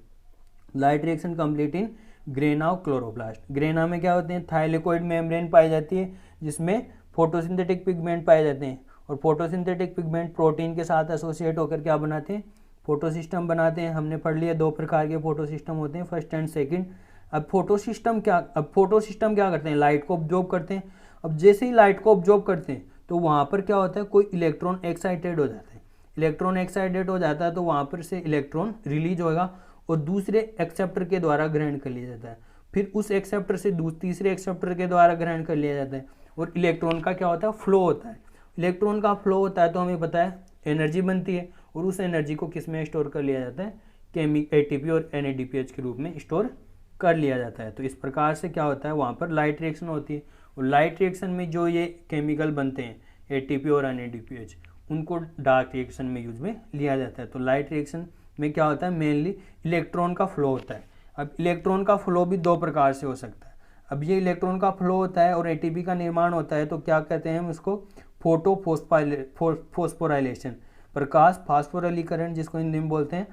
ATP का निर्माण होना इलेक्ट्रॉन फ्लो के कारण, उसको क्या बोलते हैं, फोटोफॉस्फोराइलेशन। और इलेक्ट्रॉन का फ्लो कब शुरू होता है, जब फोटोसिस्टम लाइट को ऑब्जॉर्व करते हैं। In oxygenic photosynthetic organism flow of electron is of 2 types, non cyclic as well as cyclic. 2 प्रकार का होता है, साइक्लिक और नॉन साइक्लिक। ये जो इलेक्ट्रॉन का फ्लो होता है वो 2 प्रकार का हो सकता है, साइक्लिक और non cyclic. Photolysis of water occur in non cyclic photophosphorylation called hill reaction. अब देखो यहाँ पर जो नॉन साइक्लिक फोटोफॉस्फोरेशन होता है वहाँ पर वाटर का ब्रेकडाउन होता है। वाटर का ब्रेकडाउन होता है तो उसको क्या बोलते हैं, फोटोलाइसिस। और वाटर का ब्रेकडाउन होता है तो वहाँ पर इलेक्ट्रॉन और प्रोटॉन और साथ में ऑक्सीजन बनती है, इसको बोलते हैं हम हिल रिएक्शन। तो देखते हैं हिल रिएक्शन क्या होती है। हिल रिएक्शन सिर्फ नॉन साइक्लिक फोटोफॉस्फोरेशन में होती है। तो हिल रिएक्शन में देखो, हिल रिएक्शन क्या है, photolysis of water molecule in grana cold hill reaction, तो वहाँ पर वाटर का मॉलिक्यूल होता है, उसका ब्रेक डाउन होता है लाइट की उपस्थिति में, और साथ में कुछ प्रोटीन होती है इसमें जो ब्रेक डाउन करती है वाटर का। तो क्या होता है यहाँ पर देखो, 2 मॉलिक्यूल वाटर का ब्रेक डाउन होता है, तो यहाँ पर 4 प्रोटॉन बनते हैं, 4 इलेक्ट्रॉन बनते हैं और 1 ऑक्सीजन का मॉलिक्यूल बनता है। ये ऑक्सीजन का मॉलिक्यूल यहीं से क्या होता है, फोटोसिंथेसिस में जो ऑक्सीजन बनती है वो कहाँ से बनती है, वाटर के ब्रेक डाउन से। ये क्वेश्चन आपको आना चाहिए, क्योंकि काफ़ी बार पूछा जाता है कि जो फोटोसिंथेसिस में जो ऑक्सीजन बनती है वो कहाँ से निकलती है, वाटर से। हिल रिएक्शन में हो रहा है ये कंप्लीट। तो हिल रिएक्शन क्यों बताया गया है, क्योंकि अब देखो हिल रिएक्शन में क्या होता है, यहाँ पर जो इलेक्ट्रॉन निकले हैं वो इलेक्ट्रॉन किसके द्वारा ग्रहण कर लिए जाते हैं, हिल रिएजेंट के द्वारा, और लास्ट में ये इलेक्ट्रॉन कहाँ पर पहुँच जाते हैं, NADP पर, और NADPH से NADPH का निर्माण हो जाता है। इलेक्ट्रॉन प्राप्त कहाँ से हुए हमें, वाटर से, और लास्ट में कहाँ पर पहुँच गए, NADPH पर। ये होता है नॉन साइक्लिक फोटोफॉस्फोरेशन जो हम पढ़ने वाले हैं। तो इस हिल रिएक्शन की खोज किसने की थी, रॉबर्ट हिल ने की थी। तो इन्होंने बताया था कि यहाँ पर जो वाटर ऑक्सीजन निकलती है उसका सोर्स क्या होता है, वाटर होता है। तो इन्होंने एक जो यूज में लिया था, जो electron acceptor, hydrogen acceptor ferric oxalate use में लिया था। इन्होंने यूज में लिया था एक 2,6 डाइक्लोरोफिनॉल इंडोफिनॉल, जो नॉर्मल अपनी ब्लू कलर में रहता है, लेकिन जब हाइड्रोजन जुड़ जाता है तो वो कैसा हो जाता है, कलरलेस हो जाता है। तो हिल रिएक्शन की खोज किसके द्वारा की गई थी, रॉबर्ट हिल के द्वारा। इन्होंने ऑक्सीजनिक एंड अनऑक्सीजनिक फोटोसिंथेसिस के बारे में बताया था कि सभी प्लांट्स क्या नहीं करते हैं, ऑक्सीजन उत्पन्न नहीं करते हैं। तो लाइट एनर्जी के द्वारा क्या किया जाता है, लाइट एनर्जी के द्वारा केमिकल एनर्जी का निर्माण किया जाता है, किसमें, लाइट रिएक्शन में। When oxygen evolve during photosynthesis called oxygen जब ऑक्सीजन का विलोसन होता है फोटोसिंथेसिस में, जब ऑक्सीजन का विलोसन होता है, ऑक्सीजन का निर्माण होता है, तो ऑक्सीजनिक फोटोसिंथेटिक। और यदि फोटोसिंथेसिस में ऑक्सीजन का विलोसन नहीं होता है तो उसको बोलते हैं अनऑक्सीजनिक फोटोसिंथेसिस। तो एक साइंटिस्ट थे CB1 नील, इन्होंने बताया कि ऑक्सीजन जो इवॉल्व होती है वो वाटर से बनती है, न कि CO2 से। He found photosynthetic bacteria this dozen, इन्होंने कुछ बैक्टीरिया खोजे, वो बैक्टीरिया क्या करते हैं, ऑक्सीजन इवॉल्व नहीं करते हैं, ऑक्सीजन का रिलीज नहीं करते हैं, वो क्या करते हैं, CO2 को यूज़ में लेते हैं, साथ में वो वाटर की जगह हाइड्रोजन सल्फाइड को यूज़ में लेते हैं, और वहाँ पर बाई प्रोडक्ट के रूप में सल्फर बनता है, ऑक्सीजन में बन के क्या बनता है, सल्फर बनता है। Van Niel hypothesise was stabilised Ruben and Kamen. तो देखो वानिल ने ये तो बता दिया कि जो ऑक्सीजन निकलती है वो वाटर से निकलती है, कहाँ से निकलती है, वाटर से निकलती है, लेकिन उन्होंने सत्यापित नहीं कर पाया। तो इन्होंने एक साइंटिस्ट थे रूबेन एंड कैमन, 2 साइंटिस्ट थे, इन्होंने क्या किया, इसको सत्यापित किया, किसके द्वारा, एक एक्सपेरिमेंट किया इन्होंने, आइसोटोपिक एक्सपेरिमेंट। इन्होंने ऑक्सीजन का आइसोटोप यूज में लिया और 2 एक्सपेरिमेंट किए। तो 2 एक्सपेरिमेंट में इन्होंने क्या किया, एल्गी क्लोरेला को 2 अलग अलग प्रकार के प्रोडक्ट दिए इन्होंने। हमें पता है फोटोसिंथेसिस में क्या आवश्यक होता है, CO2 और वाटर। तो CO2 में भी ऑक्सीजन पाया जाता है और वाटर में भी ऑक्सीजन पाया जाता है, लेकिन ये जो ऑक्सीजन बनता है वो कहाँ से बन रहा है, वाटर से बन रहा है या ऑक्सीजन से बन रहा है, कार्बन डाइऑक्साइड से बन रहा है। तो कैसे पता चले, तो इन्होंने एक्सपेरिमेंट किया, इन्होंने आइसोटोप यूज में लिया, यानी लेबल हो गया। तो एक बार तो लेबल्ड वाटर लिया इन्होंने, जो आइसोटोप थी इसमें ऑक्सीजन, और जब इन्होंने लेबल्ड वाटर लिया, लेकिन CO2 कैसी लिया, नॉन लेबल्ड, यानी नॉर्मल आइसोटोप लिया इन्होंने, तब इन्होंने क्या पाया कि जो ऑक्सीजन बन रही थी वो कैसी थी, लेबल्ड थी, यानी वाटर में जो ऑक्सीजन थी वही ऑक्सीजन गैस के रूप में इवॉल्व हो रही है। दूसरा एक्सपेरिमेंट इन्होंने किया, इस बार में इन्होंने क्या किया, CO2 तो ली लेबल्ड और वाटर लिया अनलेबल्ड। तब इन्होंने देखा कि जो ऑक्सीजन इवॉल्व हो रही है वो कैसी हो रही है, अनलेबल्ड। तो इससे क्या सत्यापित हुआ कि जो ऑक्सीजन होती है वो कहाँ से इवॉल्व हो रही है, वाटर से, न कि CO2 से। तो ये इन्होंने बताया ऑक्सीजन एंड अनऑक्सीजनिक। अब देखते हैं नॉन साइक्लिक फोटोफॉस्फोरेशन किस प्रकार से कंप्लीट होता है। अभी तो हमने देख लिया हिल रिएक्शन। हिल रिएक्शन में क्या होता है, वाटर मॉलिक्यूल का ब्रेकडाउन होता है, दो वाटर मॉलिक्यूल का ब्रेकडाउन होता है, तो 4 इलेक्ट्रॉन बनते हैं, साथ में 1 ऑक्सीजन मॉलिक्यूल बनता है और 4 प्रोटॉन बनते हैं। अब देखो नॉन साइक्लिक फोटोफॉस्फोरेशन कैसे कंप्लीट होता है। तो नॉन साइक्लिक फोटोफॉस्फोरेशन में दोनों फोटो सिस्टम यूज में आते हैं, फोटो सिस्टम सेकेंड और फर्स्ट दोनों यूज में आते हैं। फोटो सिस्टम सेकेंड के द्वारा सबसे पहले लाइट ऑब्जॉर्ब की जाती है। जैसे ही लाइट ऑब्जॉर्ब करते हैं तो लाइट ऑब्जॉर्ब करते ही लाइट किसके द्वारा, लाइट अब्जॉर्ब करते क्या होता है, इसमें इलेक्ट्रॉन एक्साइटेड हो जाता है और ये एक्साइटेड स्टेट में चला जाता है, और जैसे एक्साइटेड होता है तो वो प्राइमरी एक्सेप्टर के द्वारा ग्रहण कर लिया जाता है, फियोफाइटिन के द्वारा, फियोफाइटिन से ग्रहण कर लेता है। अब जैसे इलेक्ट्रॉन यहाँ पर ग्रहण करता है तो वापस से ग्राउंड स्टेट में आ जाता है, एक्साइटेड स्टेट से वापस से ग्राउंड स्टेट में। अब यहाँ पर क्या हुआ, एक इलेक्ट्रॉन की कमी हो गई रिएक्शन सेंटर में, इलेक्ट्रॉन की कमी हुई।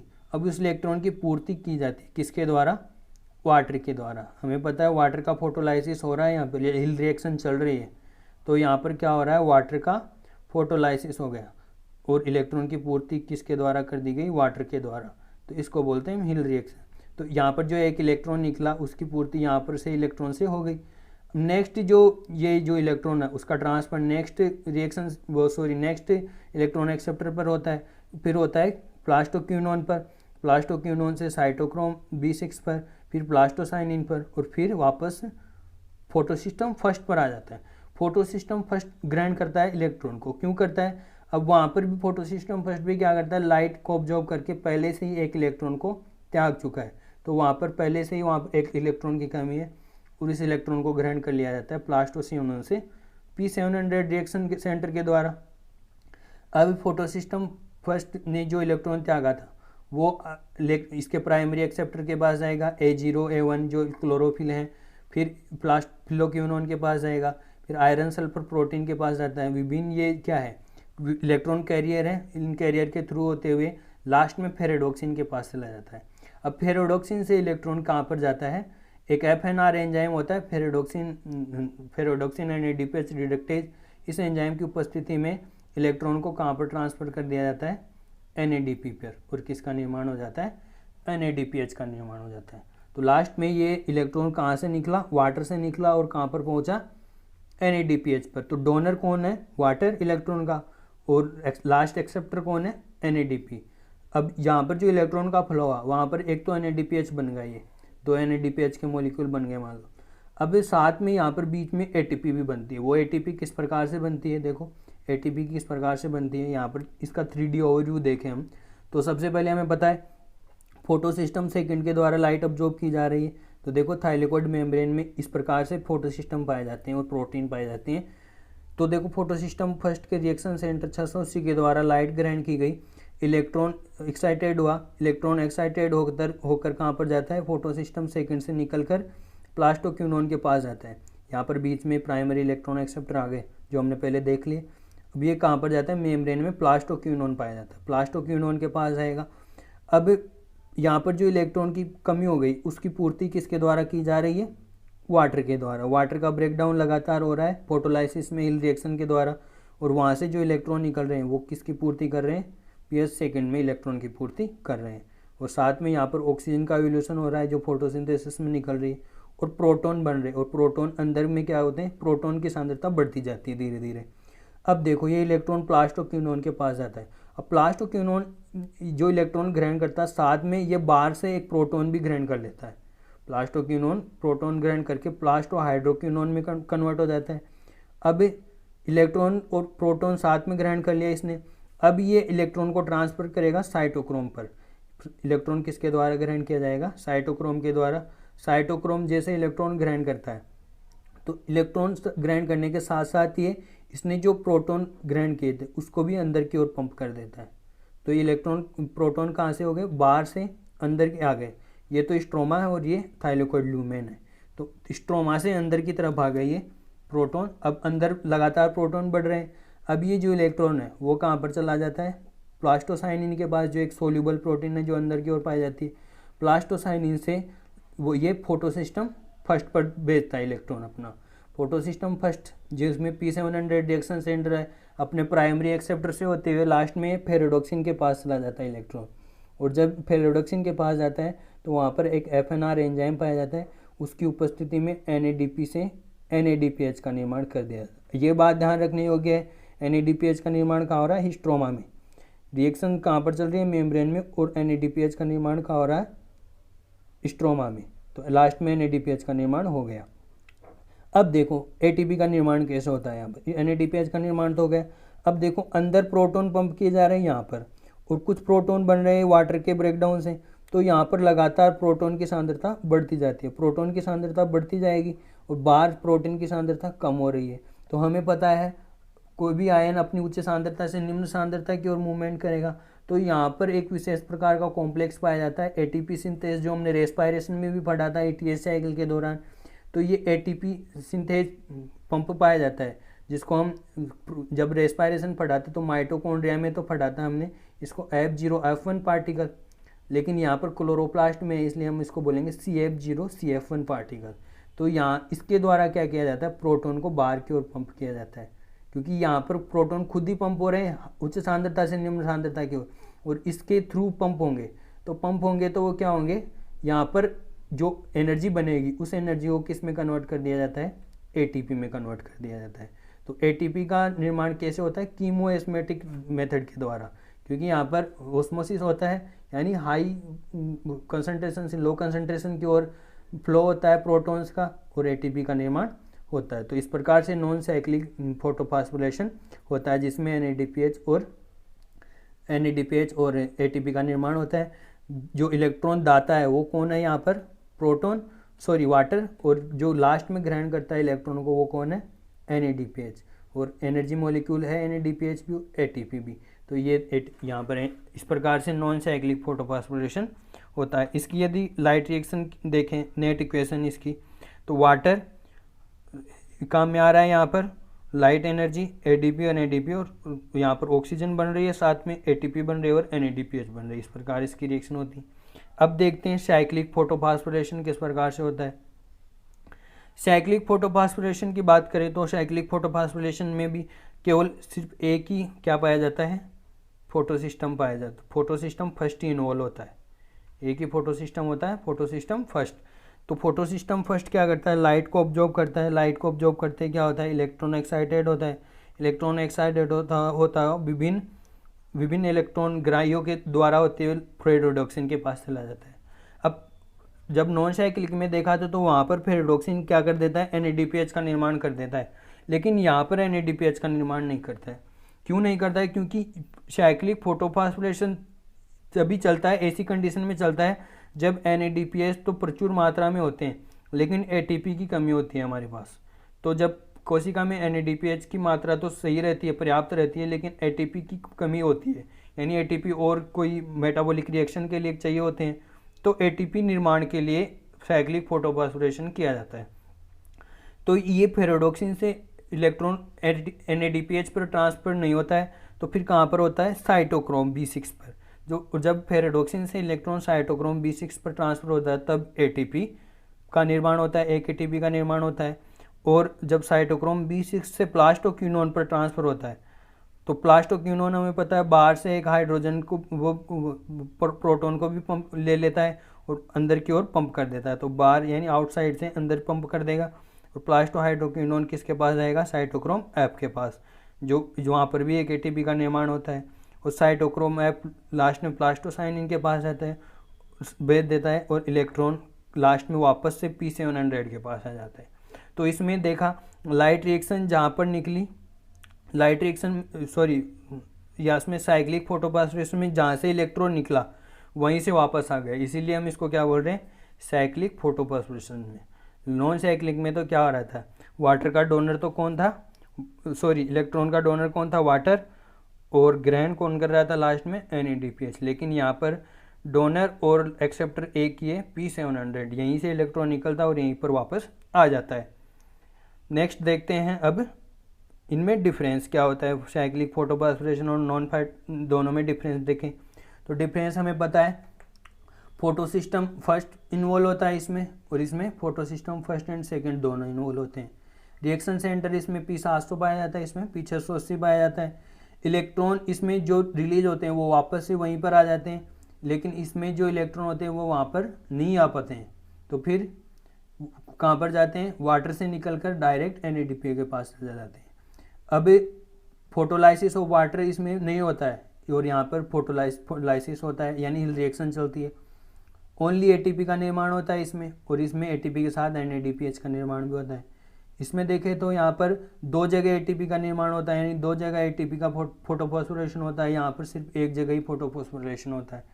It doesn't not require an external electron donor, यहाँ पर कोई बाहर से इलेक्ट्रॉन डोनर की आवश्यकता नहीं होती है।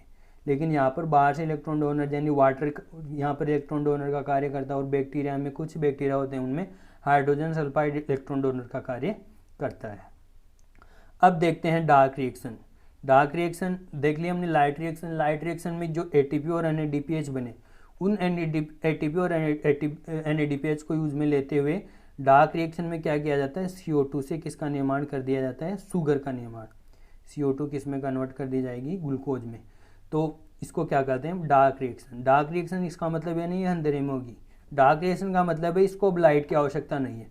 ये रिएक्शन किसके चलेगी, जो एटीपी बनी और NADPH बनी लाइट रिएक्शन में, उनको यूज में लिया जाएगा। और ये कहाँ पर चलती है, स्ट्रोमा में। लाइट रिएक्शन कहाँ पर चल रही थी, ग्रेना में, लेकिन इसके डार्क रिएक्शन के एंजाइम कहाँ पर पाए जाते हैं, स्ट्रोमा में। जो क्लोरोप्लास्ट का स्ट्रोमा होता है वहाँ पर चलती है। और इसमें क्या होती है, सीरीज चलती है रिएक्शंस की, और लास्ट में किसका निर्माण हो जाता है, ग्लूकोज का निर्माण हो जाता है। अब देखो इसमें क्या होता है, इसमें जो मेन एंजाइम होता है वो होता है रूबिस्को एंजाइम। वो क्या करता है, जो CO2 को ग्रहण करने का कार्य करता है। CO2 को किसके साथ जोड़ देता है, वो RUBP के साथ, एक 5 कार्बन वाली शुगर होती है उसके साथ जोड़ देता है, और किसका निर्माण कर देता है, लास्ट में शुगर का निर्माण कर देता है। तो यहाँ पर ये इसकी नेट इक्वेशन देखें डार्क रिएक्शन में, तो डार्क रिएक्शन में 6 CO2 आते हैं, 12 NADPH और 18 ATP यूज में आकर एक ग्लूकोज का निर्माण कर देते हैं। 12 NADPH और 18 ATP यूज में आते हैं डार्क रिएक्शन में। लाइट एनर्जी हमने देख ली, और ये है कंप्लीट रिएक्शन। तो पहले देखते हैं डार्क रिएक्शन केल्विन साइकिल किस प्रकार से कंप्लीट होता है। देखो केल्विन साइकिल की खोज किसने की थी, 2 साइंटिस्ट थे, मेल्विन केल्विन और एंडी बेंसन, इसलिए हम इसको केल्विन बेंसन साइकिल भी बोलते हैं कई बार। इसमें 3 स्टेप होती है, कार्बोक्सिलेशन, रिडक्शन और रीजनरेशन। पहले कार्बोक्सिलेशन में क्या होगा, कार्बन यानी CO2 फिक्स की जाएगी। CO2 फिक्स किसके द्वारा की जाती है, रूबिस्को एंजाइम के द्वारा। रूबिस्को एंजाइम के द्वारा RUBP यानी एक 5 कार्बन वाली शुगर है, इससे CO2 जुड़ जाएगी। CO2 जुड़कर किसका निर्माण कर देगी, पहले 3 कार्बन वाले मॉलिक्यूल का निर्माण करेगी, 3 कार्बन वाले 2 मॉलिक्यूल बनाएगी, जिसको हम बोलते हैं 3PGA। तो ये पहला स्थायी उत्पाद बनता है 3 कार्बन वाला 3PGA, इसीलिए हम इसको केल्विन साइकिल को C3 साइकिल भी बोलते हैं। क्यों बोलते हैं, क्योंकि इसमें जो प्रथम स्थायी उत्पाद बनता है वो 3 कार्बन वाला बनता है। नेक्स्ट देखें रिडक्शन, दूसरी स्टेप है इसकी रिडक्शन। यहाँ पर जो 3PGA बना उसका रिडक्शन किया जाता है, किसमें, PGA से PGL का निर्माण किया जाता है। PGL क्या है, एक 3 कार्बन वाली शुगर है, 3 कार्बन वाली शुगर है। और यही शुगर क्या होती है, केल्विन साइकिल के दौरान 3 कार्बन वाली शुगर ही बनती है, जो बाहर जाकर क्लोरोप्लास्ट से बाहर जाकर स्टार्च का निर्माण करती है या सुक्रोज का निर्माण करती है। तो जो केल्विन साइकिल में जो शुगर बनती है वो 3 कार्बन वाली होती है, जिसका नाम क्या है, फॉस्फोग्लिसरेल्डिहाइड या DHAP भी बोलते हैं, देखेंगे लास्ट। अब नेक्स्ट हमें रीजनरेशन। अब यहाँ पर देखो, यहाँ पर 3PGA से क्या बना दिए जाते हैं, 3PGL बना दिए जाते हैं, 6 मॉलिक्यूल बनते हैं। और इन 6 मॉलिक्यूल को किस में कन्वर्ट कर, 6 मॉलिक्यूल में से एक मॉलिक्यूल तो कहाँ पर चला जाता है, शुगर सिंथेसिस के लिए, और बाकी के जो 5 मॉलिक्यूल हैं वो वापस से RUBP का निर्माण करते हैं, और RUBP का निर्माण वापस से कर देते हैं, इसलिए हम इसको बोलते हैं रीजनरेशन। तो देखते हैं स्टेप वाइज कैसे कंप्लीट होता है। तो देखो स्टेप वाइज देखते हैं। तो सबसे पहले हम 3 कार्बन लें इसमें, तो 3 CO2 यूज में लेते हैं, और 3 मॉलिक्यूल RUBP के रूबिस्को एंजाइम की उपस्थिति में किस में कन्वर्ट हो गए, 3-फॉस्फोग्लिसरेट में कन्वर्ट हो गए। 3-फॉस्फोग्लिसरेट किस में कन्वर्ट हो गए, अब ATP को यूज में लेते हुए। यहाँ पर देखो 3 मॉलिक्यूल थे, लेकिन यहाँ पर 6 मॉलिक्यूल बने। क्यों, क्योंकि यहाँ पर 6 मॉलिक्यूल का एक मॉलिक्यूल बनता है, ब्रेक डाउन होता है उसका, और यहाँ पर 6 मॉलिक्यूल बन जाते हैं। 6 मॉलिक्यूल 3 कार्बन वाले, किसके, 3PGA के, 3-फॉस्फोग्लिसरेट। अब ये 6 ATP को यूज में लेते हुए किस में कन्वर्ट हो जाएंगे, 1,3-bis-फॉस्फोग्लिसरेट में। अब 1,3-bis-फॉस्फोग्लिसरेट का रिडक्शन होता है NADPH की उपस्थिति में, और किसका निर्माण हो जाता है, PGAL का, या GAP भी बोलते हैं, जिसको ग्लिसरेल्डिहाइड फॉस्फेट या फॉस्फोग्लिसरेल्डिहाइड। अब फॉस्फोग्लिसरेल्डिहाइड के कितने मॉलिक्यूल बन जाते हैं, 6 मॉलिक्यूल। अब ये जो फॉस्फोग्लिसरेल्डिहाइड है वो अपने एक आइसोमर में इंटर कन्वर्ट हो सकता है, उसका नाम है DHAP। अब ये अपने इसके 3 मॉलिक्यूल किस में कन्वर्ट हो जाते हैं, आइसोमर में कन्वर्ट हो जाते हैं, जिसका नाम है डाइहाइड्रोक्सी एसीटोन फॉस्फेट। दोनों है सुगरी, लेकिन ये तो एल्डोस शुगर है, क्योंकि इसमें एल्डिहाइड ग्रुप पाया जाता है, और ये इसमें DHAP पाया जाता है। अभी ये जो DHAP है वो 3 कार्बन है, क्योंकि हमने यहाँ पर 3 CO2 लिए हैं, तो 3 कार्बन वाला DHAP कहाँ पर चला जाता है, शुगर सिंथेसिस के लिए चला जाता है। बाकी के जो मॉलिक्यूल बचे हैं 5, वो वापस से रीजनरेशन किसका कर देते हैं, RUBP का। वो कैसे करते हैं, पहले DHAP और GAP जुड़ते हैं, फ्रक्टोज बनाते हैं, फ्रक्टोज फिर जो फ्रक्टोज 6 फॉस्फेट बनता है वो एक और GAP के साथ रिएक्ट करता है और इरीथ्रोज और जाइलोज का निर्माण करते हैं। जाइलोज राइबोज में कन्वर्ट हो जाता है राइबोज 5 फॉस्फेट में। अब ये 4 कार्बन वाली इरीथ्रोज बनी है, वो 3 कार्बन वाली DHAP से रिएक्ट करके 7 कार्बन वाली शुगर बनाता है। अब ये 7 कार्बन वाली शुगर वापस से एक और 3 कार्बन वाले GAP के साथ रिएक्ट करके राइबोज 5 फॉस्फेट और जाइलोज 5 फॉस्फेट का निर्माण करते हैं। राइबोज 5 फॉस्फेट देखो यहाँ पर पहले बन चुका है और एक यहाँ पर बन गए, तो 2 राइबोज 5 फॉस्फेट हो गए। जाइलोज 5 फॉस्फेट में लास्ट में किस में कन्वर्ट हो जाता है, राइबोज फॉस्फेट में। तो यहाँ पर हमें 3 राइबोज 5 फॉस्फेट के मॉलिक्यूल प्राप्त हो गए। अभी तीनों के तीनों मॉलिक्यूल 3 ATP को यूज में लेते हुए वापस से किस में कन्वर्ट हो जाते हैं, RUBP में कन्वर्ट हो जाते हैं और वापस से RUBP का रीजनरेशन हो जाता है। तो देखो हम यहाँ पर 3 कार्बन ले रहे हैं CO2 के, तो हमें पता है ग्लूकोज में 6 कार्बन पाया जाए, तो 6 कार्बन के लिए यहाँ पर 6 साइकिल चलेंगे। सॉरी, ग्लूकोज के एक मॉलिक्यूल के लिए यहाँ पर 6 साइकिल चलेंगे, क्योंकि एक साइकिल में सिर्फ एक ही CO2 का फिक्सेशन होता है। तो 6 साइकिल के लिए कितने ATP और NADPH की आवश्यकता होगी, देखो 3 के लिए कितनी आवश्यकता हो रही है हमें, 3 ATP यहाँ पर, 6 ATP यहाँ पर, 9 ATP और NADPH कितने, 6। तो 3 के लिए 6, तो 6 के लिए डबल कर दो, 18 तो ATP और 12 NADPH यूज में आते हैं, तब जाकर एक ग्लूकोज का निर्माण होता है। तो इस प्रकार से केल्विन साइकिल कंप्लीट होता है। नेट इक्वेशन देखें तो नेट इक्वेशन हमने पहले भी देख ली। नेट इक्वेशन में क्या होता है, 6 CO2 H2O NADPH कितने चाहिए हमें, 12 ATP लाइट एनर्जी, साथ में एक ग्लूकोज का निर्माण हो जाता है, 6 ऑक्सीजन बनते हैं और वाटर बनते हैं। तो इस प्रकार से केल्विन साइकिल कंप्लीट होता है। अब देखते हैं, ये तो केल्विन साइकिल कंप्लीट हो गया, नॉर्मल C3 साइकिल जिसको हम बोलते हैं। अब इसमें कुछ प्लांट्स में देखो विशेष रिएक्शन भी होती हैं जिसको बोलते हैं फोटो रेस्पायरेशन। अब फोटो रेस्पायरेशन क्या होता है, रेस्पायरेशन जहाँ पर नाम आ गया उसका मतलब वहाँ पर क्या आ गई, ऑक्सीजन आ गई। अब देखो प्लांट्स में क्या होता है, कई बार CO2 की सांद्रता बहुत कम हो जाती है और हाई टेम्परेचर के कारण क्या होता है, CO2 सोल्यूबल नहीं होती है, तो घुल नहीं पाती है, CO2 घुल नहीं पाएगी तो C3 साइकिल कंप्लीट नहीं हो पाएगा, यानी केल्विन साइकिल कंप्लीट नहीं हो पाता। और वहाँ पर रूबिस्को एंजाइम हमें पता है 2 प्रकार के कार्य करता है। रूबिस्को के नाम में देखो राइबोलोज बाइबिसफॉस्फेट कार्बोक्सिलेज और ऑक्सीजनेज, यानी कार्बोक्सिलेशन भी करता है और ऑक्सीजनेशन भी करता है। तो क्या कर सकता है, 2 प्रकार के कार्य कर सकता है, यानी ये बाई फंक्शनल एंजाइम है। कैसा है ये, by functional enzyme, rubisco is a by functional enzyme. तो नॉर्मल केल्विन साइकिल में जब RUBP का कार्बोक्सिलेशन करता है तो तब इसको कार्बोक्सिलेज बोलते हैं। लेकिन जब CO2 की सांद्रता तो कम हो जाती है और ऑक्सीजन की बढ़ने लगती है, तो क्या करता है ये रूबिस्को एंजाइम अपनी ऑक्सीजनेज एक्टिविटी को ऑन कर देता है। ऑक्सीजनेशन एक्टिविटी को ऑन कर देता है, ऑक्सीजनेशन का कार्य करता है और ऑक्सीजनेशन का कार्य करते क्या करता है, RUBP के साथ जुड़कर, ऑक्सीजन को जोड़कर RUBP का ब्रेक डाउन कर देता है 2 मॉलिक्यूल में। RUBP में पता है 5 कार्बन वाली मॉलिक्यूल है, इसका 2 मॉलिक्यूल बना देता है। एक 2 कार्बन वाला मॉलिक्यूल 2 फॉस्फोग्लाइकोलेट और एक बना देता है 3 फॉस्फोग्लिसरेट, तो 2 मॉलिक्यूल में कन्वर्ट कर देता है। 3 फॉस्फोग्लिसरेट हमें पता है 3 PGA वापस से कहाँ पर एंटर कर जाता है, केल्विन साइकिल में बनता है। ये तो केल्विन साइकिल में एंटर कर जाता है, लेकिन ये केल्विन साइकिल में एंटर नहीं कर पाता है।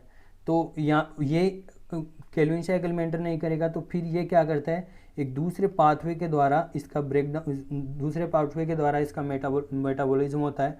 वो पाथवे होता है ग्लाइकोलेट पाथवे, जिसको हम C2 साइकिल भी कहते हैं। तो देखते हैं ग्लाइकोलेट पाथवे क्या होता है। तो देखो ग्लाइकोलेट पाथवे में क्या होता है, यहाँ पर देखा हमने, ये जो RUBP यहाँ पर ऑक्सीजनेशन का कार्य कर रहा है, रूबिस्को एंजाइम RUBP के साथ जुड़कर 2 मॉलिक्यूल बने, एक तो 3 फॉस्फोग्लिसरेट जो केल्विन साइकिल में एंटर कर गए, तो लेकिन जो फॉस्फोग्लाइकोलेट बना है वो केल्विन साइकिल में एंटर नहीं कर पाता है। तो क्या करता है, फिर ये पहले ग्लाइकोलेट में कन्वर्ट होता है, तो ग्लाइकोलेट साइकिल चलता है। तो ग्लाइकोलेट साइकिल 3 ऑर्गेनल्स में कंप्लीट होता है, क्लोरोप्लास्ट, प्रोक्सिसोम और माइटोकॉन्ड्रिया।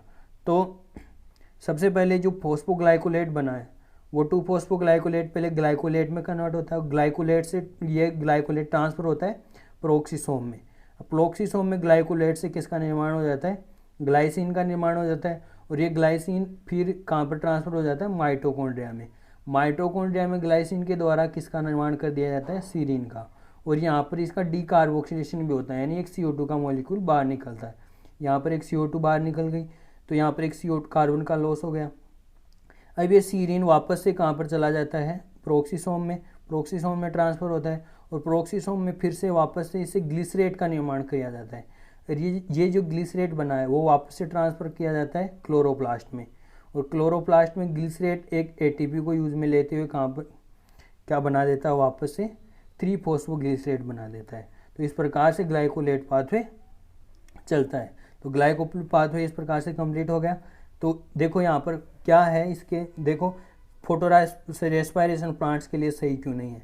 अभी ये क्या कर रहा है, यहाँ पर RUP को यूज में करके फॉस्फोग्लिसरेट का निर्माण कर देता है, लेकिन जो केल्विन साइकिल चलता है वहाँ पर तो RUP वापस से रीजनरेट कर दिए जाते हैं रीजनरेशन में, लेकिन यहाँ पर RUP लगातार नष्ट होता है। तो फोटो रेस्पायरेशन के कारण RUP कम होते जाते हैं, और यहाँ पर CO2 के रूप में कार्बन बाहर निकलते हैं, तो फोटोसिंथेटिक मास को कम करते हैं और प्रोडक्शन को कम करते हैं। तो फोटो रेस्पिरेशन प्लांट्स के लिए सही नहीं होता है। तो इस प्रकार से C2 साइकिल या ग्लाइकोलाइट पाथवे कंप्लीट होता है, जो 3 सेल ऑर्गेनेल में कंप्लीट होता है। नेक्स्ट देखें तो फोटो रेस्पायरेशन को कौन अफेक्ट करता है ज़्यादा, तो ज़्यादा अफेक्ट करता है इसमें हाई टेम्परेचर। हाँ, CO2 की कमी के कारण और ऑक्सीजन की हाई कंसंट्रेशन के कारण भी होता है, लेकिन सबसे ज़्यादा हाई टेम्परेचर होता है इसमें। टेम्परेचर हाई होने के कारण क्या होता है, CO2 सोल्यूबल नहीं हो पाती है। CO2 सोल्यूबल नहीं होगी तो CO2 की कमी होती जाएगी वहाँ पर स्ट्रोमा में, तो वहाँ पर CO2 की कमी होने के कारण ऑक्सीजनेशन एक्टिविटी ऑन हो जाएगी उसकी, और ऑक्सीजनेशन एक्टिविटी ऑन हो जाएगी तो फोटो रेस्पायरेशन स्टार्ट हो जाएगा। तो इस प्रकार से फोटो रेस्पायरेशन कंप्लीट होता है। तो अब देखते हैं C4 साइकिल। तो C4 साइकिल देखो क्या है, C4 साइकिल या जिसको हम हेच एंड स्लेक पाथवे भी बोलते हैं। तो C4 साइकिल कुछ इस प्लांट स्पीसीज में चलता है, और इस C4 साइकिल का उद्देश्य क्या है, फोटो रेस्पायरेशन को कम करना। फोटो रेस्पायरेशन में हमें बताया क्या होता है, वहाँ पर RUP लगातार कम होते जाते हैं, लगातार RUP नष्ट होते जाते हैं। तो ये फोटो रेस्पायरेशन को अवॉइड करने के लिए एक विशेष प्रकार का अडेप्टेशन किया गया है। इनमें विशेष प्रकार की एनाटोमी पाई जाती है जो C4 साइकिल कहलाता है। और जो इसका खोज किसने की थी, 2 साइंटिस्ट थे, हेच एंड स्लेक। इन्होंने खोज की थी 1966 में, इसलिए इसका पाथवे का नाम पड़ गया हेच एंड स्लेक पाथवे। अब इसमें जो इनिशियल प्रोडक्ट बनता है वो 4 कार्बन वाला बनता है, जिसका नाम क्या है, ऑक्जिलो एसिटिक एसिड OAA, इसलिए इसको C4 साइकिल बोलते हैं। C4 साइकिल का मेन उद्देश्य क्या है, फोटो रेस्पायरेशन को कम करना। फोटो रेस्पायरेशन कम कैसे होगा कि CO2 की सांद्रता लगातार बढ़ाए रखें। तो CO2 की सांद्रता अगर बनी रहेगी तो रूबिस्को की कार्बोक्सिलेज एक्टिविटी ऑन रहेगी, ऑक्सीजनेज चालू नहीं हो पाएगा, तो ऑक्सीजनेशन एक्टिविटी स्टार्ट नहीं हो पाएगी, तो यहाँ पर लगातार फोटोसिंथेसिस चालू रहेगा, यानी केल्विन साइकिल चलता रहेगा। तो इसका उद्देश्य क्या है, रूबिस्को एंजाइम के लिए लगातार CO2 की कॉन्सेंट्रेशन बढ़ाए रखना। इसलिए प्लांट्स में C4 साइकिल चलता है उनको प्लांट्स को बोलते हैं C4 प्लांट्स। और ये C4 प्लांट्स में मोनोकोट भी आते हैं, डाइकोट भी आते हैं। इनमें जो मेन फैमिली होते हैं 3, ग्रेमिनी, चिनोपोडेसी फैमिली और साइप्रेसी फैमिली के प्लांट होते हैं। ग्रेमिनी में जैसे मक्का हो गए, और जो ग्रास फैमिली है उनमें मक्का, शुगर केन, इनमें ज़्यादा ये चलता है C4 प्लांट्स में। तो C4 प्लांट्स में एक विशेष प्रकार की एनाटोमी पाई जाती है। इनकी जो लीफ होती है इनमें विशेष प्रकार की एनाटोमी होती है, इसको बोलते हैं क्रेंज एनाटोमी। क्रेंज एनाटोमी के कारण ही इसमें C4 साइकिल चल पाता है। देखो क्रेंज एनाटोमी क्या है, क्रेंज एनाटोमी की बात करें तो क्रेंज एनाटोमी में क्या होता है, नॉर्मल लीफ में क्या होता है, मीजोफिल टिश्यू पाए जाते हैं और वेस्कुलर बंडल के चारों ओर एक सेल्स की लेयर पाई जाती है जिसको बोलते हैं बंडल सीथ। लेकिन यहाँ पर जो फोटोसिंथेटिक सेल होती है वो सिर्फ मीजोफिल में ही पाया जाता है। क्लोरोप्लास्ट पाया जाता है वो C3 प्लांट्स में केवल मीजोफिल में ही पाया जाता है। लेकिन यहाँ पर C4 प्लांट्स में देखें तो क्लोरोप्लास्ट मीजोफिल के साथ साथ जो बंडल सीथ सेल है यानी वेस्कुलर बंडल के चारों ओर जो एक रिंग है सेल्स की, उसमें भी क्या पाए जाते हैं, क्लोरोप्लास्ट पाए जाते हैं। तो दो प्रकार की फोटोसिंथेटिक सेल हो गई इनमें, तो मीजोफिल और फोटोसिंथेटिक बंडल शीथ सेल जो आपस में एक दूसरे से कनेक्ट रहती हैं, किसके द्वारा, प्लाज्मोडेस्माटा के द्वारा। तो प्लाज्मोडेस्माटा के द्वारा एक दूसरे से जुड़ी रहती हैं और एक साथ कोऑपरेट करती है, इसलिए C4 साइकिल कंप्लीट हो पाता है। तो यहाँ पर जो इनमें एंजाइम भी अलग अलग होते हैं। मीजोफिल में कोई PEP कार्बोक्सिलेज एंजाइम पाया जाता है जो CO2 को एब्सट्रैक्ट करता है, और जो बंडल शीथ सेल होती है उसमें रूबिस्को एंजाइम पाया जाता है जो CO2 को एक्सेप्ट करता है। एक और इसमें विशेषता पाई जाती है, ये जो क्लोरोप्लास्ट होते हैं कहाँ पर, बंडल शीथ सेल में, उन क्लोरोप्लास्ट में डायमॉर्फिज्म पाया जाता है। यानी देखो हमें पता है क्लोरोप्लास्ट में क्या होता है, थाइलेकोइड है, थाइलेकोइड एक दूसरे के ऊपर अरेंज रहती है, तो इसको क्या बोलते हैं, ग्रेना। तो ये जो मीजोफिल टिश्यू है, मीजोफिल में तो क्या पाए जाते हैं, ग्रेना पाए जाते हैं, लेकिन ये जो बंडल शीथ सेल है उनमें ग्रेना नहीं पाए जाते हैं। यानी जो थाइलेकोइड है वो एक दूसरे के ऊपर अरेंज न रहकर अलग अलग रहते हैं, इसलिए थाइलेकोइड तो पाए जाते हैं लेकिन एक दूसरे से ऊपर व्यवस्थित नहीं रहते। तो इसमें दो प्रकार के क्लोरोप्लास्ट हो गए, इसलिए हम इसको क्या बोलते हैं, क्लोरोप्लास्ट डायमॉर्फिज्म, जो C4 प्लांट्स में पाया जाता है। तो यह होती है क्रेंज एनाटॉमी। अब नेक्स्ट देखते हैं इसका C4 साइकिल किस प्रकार से कंप्लीट होता है। तो देखो C4 साइकिल में क्या होता है, ये तो मीजोफिल टिश्यू हो गया, मीजोफिल सेल हो गई, और ये हो गई बंडल शीथ सेल। तो मीजोफिल सेल और बंडल शीथ सेल एक दूसरे से जुड़ी होती है, किसके द्वारा, प्लाज्मोडेस्माटा के द्वारा। तो सबसे पहले मीजोफिल सेल्स के द्वारा क्या किया जाता है, CO2 का अवशोषण किया जाता है। तो CO2 जैसे ऑब्जॉर्ब की जाती है तो वहाँ पर एक 3 कार्बन वाला मॉलिक्यूल पाया जाता है, फॉस्फोइनोल पायरुवेट। ये phosphoenol pyruvate PEP carboxylase enzyme की उपस्थिति में CO2 से रिएक्ट करके क्या बना देता है, एक 4 कार्बन वाला मॉलिक्यूल बना देता है, ऑक्जेलो एसिटिक एसिड, जो एक प्रथम स्तरीय उत्पाद होता है, इसीलिए हम इसको क्या बोलते हैं, C4 साइकिल बोलते हैं। अब ये एक्जेलो एसिटेट या तो मेलेट में कन्वर्ट हो जाएगा या एस्पार्टेट में, लास्ट में जाना है इसको वहीं पर है बंडल शीथ सेल में। तो ऑक्जेलो एसिटेट या तो मेलेट में कन्वर्ट हो जाएगा या एस्पार्टेट में। तो पहले ये मेलेट में कन्वर्ट होता है और मेलेट ट्रांसफर होता है कहाँ पर, बंडल शीथ सेल्स में। मीजोफिल से कहाँ पर जाएगा, बंडल शीथ सेल्स में। बंडल शीथ सेल्स में क्या होगा, मेलेट वापस से पायरुवेट में कन्वर्ट होगा, पायरुवेट में कन्वर्ट होकर जैसे ही पायरुवेट में कन्वर्ट होता है तो वहाँ पर इसने जो CO2 ग्रहण की थी वो CO2 रिलीज होती है, यानी डीकार्बोक्सिलेशन होता है, और वो CO2 किसके द्वारा ग्रहण कर ली जाती है, रूबिस्को के द्वारा, और केल्विन साइकिल स्टार्ट रहता है वहाँ पर। तो ये क्या कर रहे हैं, केल्विन साइकिल के लगातार CO2 पहुँचा रहे हैं अंदर, तो लगातार CO2 पहुँचा रहे हैं केल्विन साइकिल के लिए।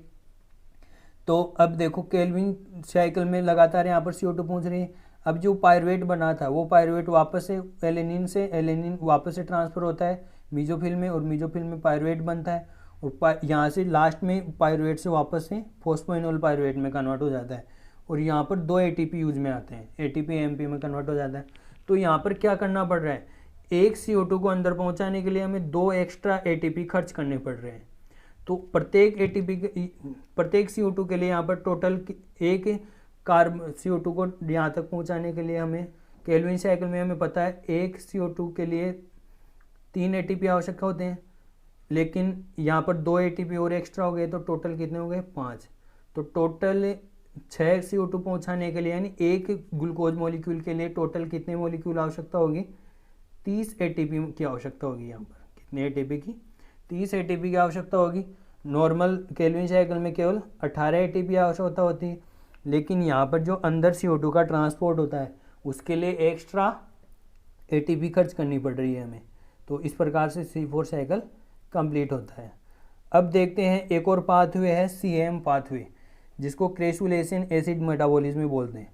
ये भी एक विशेष प्रकार का अडेप्टेशन होता है, लेकिन ये कौन से प्लांट में होता है, ये भी फोटोसिंथेसिस का एक अडेप्टेशन है। इसमें कौन से प्लांट्स में होता है, ये सुकुलेंट प्लांट्स में, यानी गूदेदार प्लांट होते हैं। जो गूदेदार प्लांट होते हैं जो कहाँ पर पाए जाते हैं, जीरोफाइटिक यानी मरुस्थलीय प्लांट होते हैं। तो मरुस्थल में हमें पता है हाई टेम्परेचर होता है, तो हाई टेम्परेचर कंडीशन में यह अडेप्टेशन पाया जाता है, जिसका एग्जाम्पल हमें पता है कैक्टस होता है मेन। तो कैक्टस में CAM पाथवे चलता है। तो CAM पाथवे के कारण क्रेसुलेशन एसिड, ये इसमें क्रेसुलेशन एसिड मेटाबॉलिज्म में चलता है। अब these plants open there stomata during, अब देखो इसमें किस प्रकार का अनुकूलन पाया जाता है। हाई टेम्परेचर के कारण क्या होगा, वाष्पोत्सर्जन ज़्यादा होगा और जल की हानि होगी। तो जल की हानि को कम करने के लिए क्या करते हैं, स्टोमेटा को रात में खोलते हैं, दिन में नहीं खोलते हैं, क्योंकि दिन में टेम्परेचर ज़्यादा रहता है। तो रात को खोलेंगे तो रात में क्या होगा, टेम्परेचर कम रहेगा, और टेम्परेचर कम रहेगा तो क्या रहेगा, वो वाष्पोत्सर्जन से ज़्यादा जल की हानि नहीं हो पाएगी। तो अब देखो रात, ये दिन में स्टोमेटा तो बंद रख लेते हैं, लेकिन उसके कारण क्या होता है, CO2 भी ये दिन में ऑब्जॉर्ब नहीं कर पाते हैं। अब दिन में CO2 नहीं ऑब्जॉर्ब कर पाएंगे तो CO2 किस लिए आवश्यकता होती है, केल्विन साइकिल के लिए। तो केल्विन साइकिल नहीं चल पाएगा, यानी ग्लूकोज का निर्माण नहीं हो पाएगा, फोटोसिंथेसिस नहीं हो पाएगा। तो फिर ये कैसे करते हैं, दिन में फोटोसिंथेसिस करना होता है, क्योंकि फोटोसिंथेसिस दिन में हो सकता है, क्योंकि फोटोसिंथेसिस के लिए लाइट रिएक्शन होना आवश्यक है। तो लाइट तो दिन में ही प्राप्त होगी। तो CO2 को क्या कर लेते हैं, रात को ही स्टोर कर लेते हैं। अब CO2 को रात को स्टोर किसके रूप में कर लेते हैं, एसिड के रूप में, मेलिक एसिड के रूप में रात को स्टोर कर लेते हैं, क्योंकि रात में इनके स्टोमेटा ओपन रहते हैं। और दिन में क्या होता है, इस मेलिक एसिड से वापस से CO2 को रिलीज कर दिया जाता है और वापस से केल्विन साइकिल में काम में आ जाती है। तो देखो किस प्रकार से CM पाथवे कंप्लीट होता है।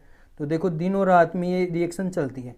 तो दिन और रात में क्या होगा, दिन में तो क्या होगा, स्टोमेटा बंद रहते हैं, सॉरी पहले डार्क में देखते हैं। डार्क में क्या होता है, स्टोमेटा ओपन रहते हैं। स्टोमेटा जब रात में ओपन रहेंगे, तो रात में ओपन रहेंगे तो CO2 ग्रहण कर ली जाती है, और CO2 को PP कार्बोक्सिलेज, वो देखो CO4 पाथवे में भी यही था, यही एंजाइम था जो क्या कर देता है, मेलेट में कन्वर्ट कर देता है। और मेलेट कहाँ पर, वैक्यूल में, यानी रसदानी में स्टोर हो जाता है। तो रात में मेलिक एसिड में कन्वर्ट करके वैक्यूल में स्टोर कर लिया जाता है। लेकिन दिन में क्या होता है, दिन में CO2 तो ग्रहण कर नहीं पाते हैं। तो केल्विन साइकिल के लिए CO2 की आवश्यकता होगी। तो मेलिक एसिड वापस से कहाँ पर आएगा, साइटोसोल में आएगा वैक्यूल से, और मेलेट से किस में कन्वर्ट हो जाएगा, पायरुवेट में। और इस दौरान क्या होगा, डीकार्बोक्सिलेशन, यानी CO2 बाहर निकलेगा और C3 साइकिल में एंटर कर जाएगा। तो इस प्रकार से अडेप्टेशन में क्या करते हैं, CO2 को रात में ग्रहण कर लेते हैं और दिन में स्टोमेटा बंद रखते हैं।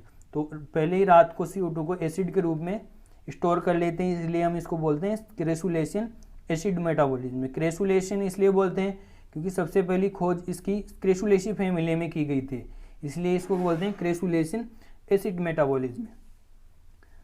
तो इस प्रकार से CM पाथवे कंप्लीट हो गया। अब लास्ट में हम देखते हैं difference between C3, C4 and CM plants, जो 3 प्रकार के प्लांट्स हैं। तो इनमें देखो डिफरेंस क्या क्या होते हैं। तो क्रेंज एनाटोमी देखते हैं सबसे पहले। क्रेंज एनाटोमी C3 प्लांट्स में नहीं पाई जाती है, C4 प्लांट्स में पाई जाती है, CM प्लांट्स में भी नहीं पाई जाती है। यदि अनुपात देखें, CO2 और ATP का अनुपात देखें, तो एक CO2 के लिए यहाँ पर 3 ATP खर्च करने पड़ते हैं, एक, और यहाँ पर 5 ATP ग्रहण खर्च करने पड़ते हैं, और यहाँ पर भी 5 ATP खर्च करने पड़ते हैं। एंजाइम देखें तो यहाँ पर कौन सा एंजाइम होता है, सिर्फ RUP कार्बोक्सिलेज एंजाइम होता है, लेकिन यहाँ पर 2 एंजाइम होते हैं। 2 एंजाइम कौन से, मीजोफिल सेल्स में तो PP कार्बोक्सिलेज एंजाइम, और बंडल शीथ सेल्स में RUP कार्बोक्सिलेज एंजाइम। और डार्क में देखें तो डार्क में क्या होता है, यहाँ पर CM प्लांट्स में रात में तो क्या होता है, PP कार्बोक्सिलेज एक्टिवेट रहता है, और दिन में RUP कार्बोक्सिलेज एक्टिवेट रहता है।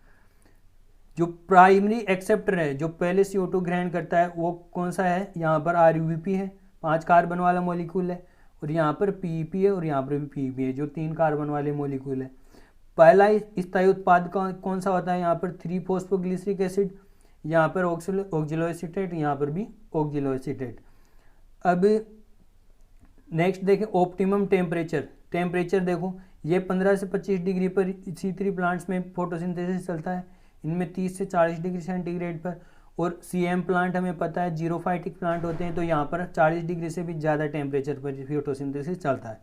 CO2 कंपेंसेशन पॉइंट देखें पार्ट्स पर मिलियन में, तो देखो यहाँ पर CO2 की सांद्रता 30 से 70 ppm रहेगी, पार्ट्स पर मिलियन रहेगी, तब C3 प्लांट्स में क्या चलता है, C3 साइकिल चलता है। लेकिन C4 प्लांट्स में 0 से 10 ppm पर भी ये साइकिल C4 साइकिल चल जाता है, यानी फोटोसिंथेसिस हो जाता है। यहाँ पर CM पाथवे देखो 0 से 5 ppm में भी ये डार्क में CO2 ग्रहण कर ली जाती है, यानी फोटोसिंथेसिस चलता है। फोटो रेस्पायरेशन की बात करें तो इसमें फोटो रेस्पायरेशन C3 प्लांट में चलता है, लेकिन यहाँ पर देखें तो लगभग अनडिटेक्टेबल होता है, इसको डिटेक्ट नहीं किया गया है अभी तक C4 प्लांट्स में, और इनमें डिटेक्ट किया जा सकता है आफ्टरनून में C4 प्लांट ये फोटो रेस्पायरेशन होता है। केल्विन साइकिल इसमें अकेला चलता है, केवल केल्विन साइकिल चलता है, और इन दोनों में हेच एंड स्लेग पाथवे के साथ केल्विन साइकिल भी चलता है। तो ये थे C3, C4 and CM plants में। तो आज हमने देख लिया पूरे प्लांट फोटोसिंथेसिस के बारे में। फोटोसिंथेसिस में जितने भी आवश्यक इंपॉर्टेंट पॉइंट्स हैं सभी के बारे में हमने लगभग डिटेल में देख लिया है। इन्हीं में से सब एग्जाम्स में पूछा जाता है, और आज हमने एक साथ स्टडी की है। इसका मतलब हमने कोई भी, हम देखो अलग अलग पढ़ते हैं तो क्या होता है पहले के भूल जाते हैं, लेकिन आज हमने एक साथ स्टडी की है तो हमें साथ साथ समझ में आता गया। तो इस प्रकार से फोटोसिंथेसिस कंप्लीट होता है और फोटोसिंथेसिस C3, C4 प्लांट होते हैं। तो आई होप ये वीडियो लेक्चर आपको अच्छी तरह से समझ में आ गया होगा। यदि अभी भी कोई डाउट है तो आप कमेंट करके पूछ सकते हैं, और मैंने इन टॉपिक्स पर अलग अलग वीडियो लेक्चर भी बनाए हैं, वो आप जाकर देख सकते हैं। तो यदि आपको ये वीडियो लेक्चर अच्छा लगा है तो वीडियो को लाइक कीजिए, यदि आप चैनल पर नए हैं तो चैनल को सब्सक्राइब कीजिए, और अपने दोस्तों के साथ ज़्यादा से ज़्यादा शेयर कीजिए। तो मिलते हैं नेक्स्ट वीडियो लेक्चर में, तब तक के लिए टेक केयर। पूरा वीडियो देखने के लिए बहुत बहुत धन्यवाद।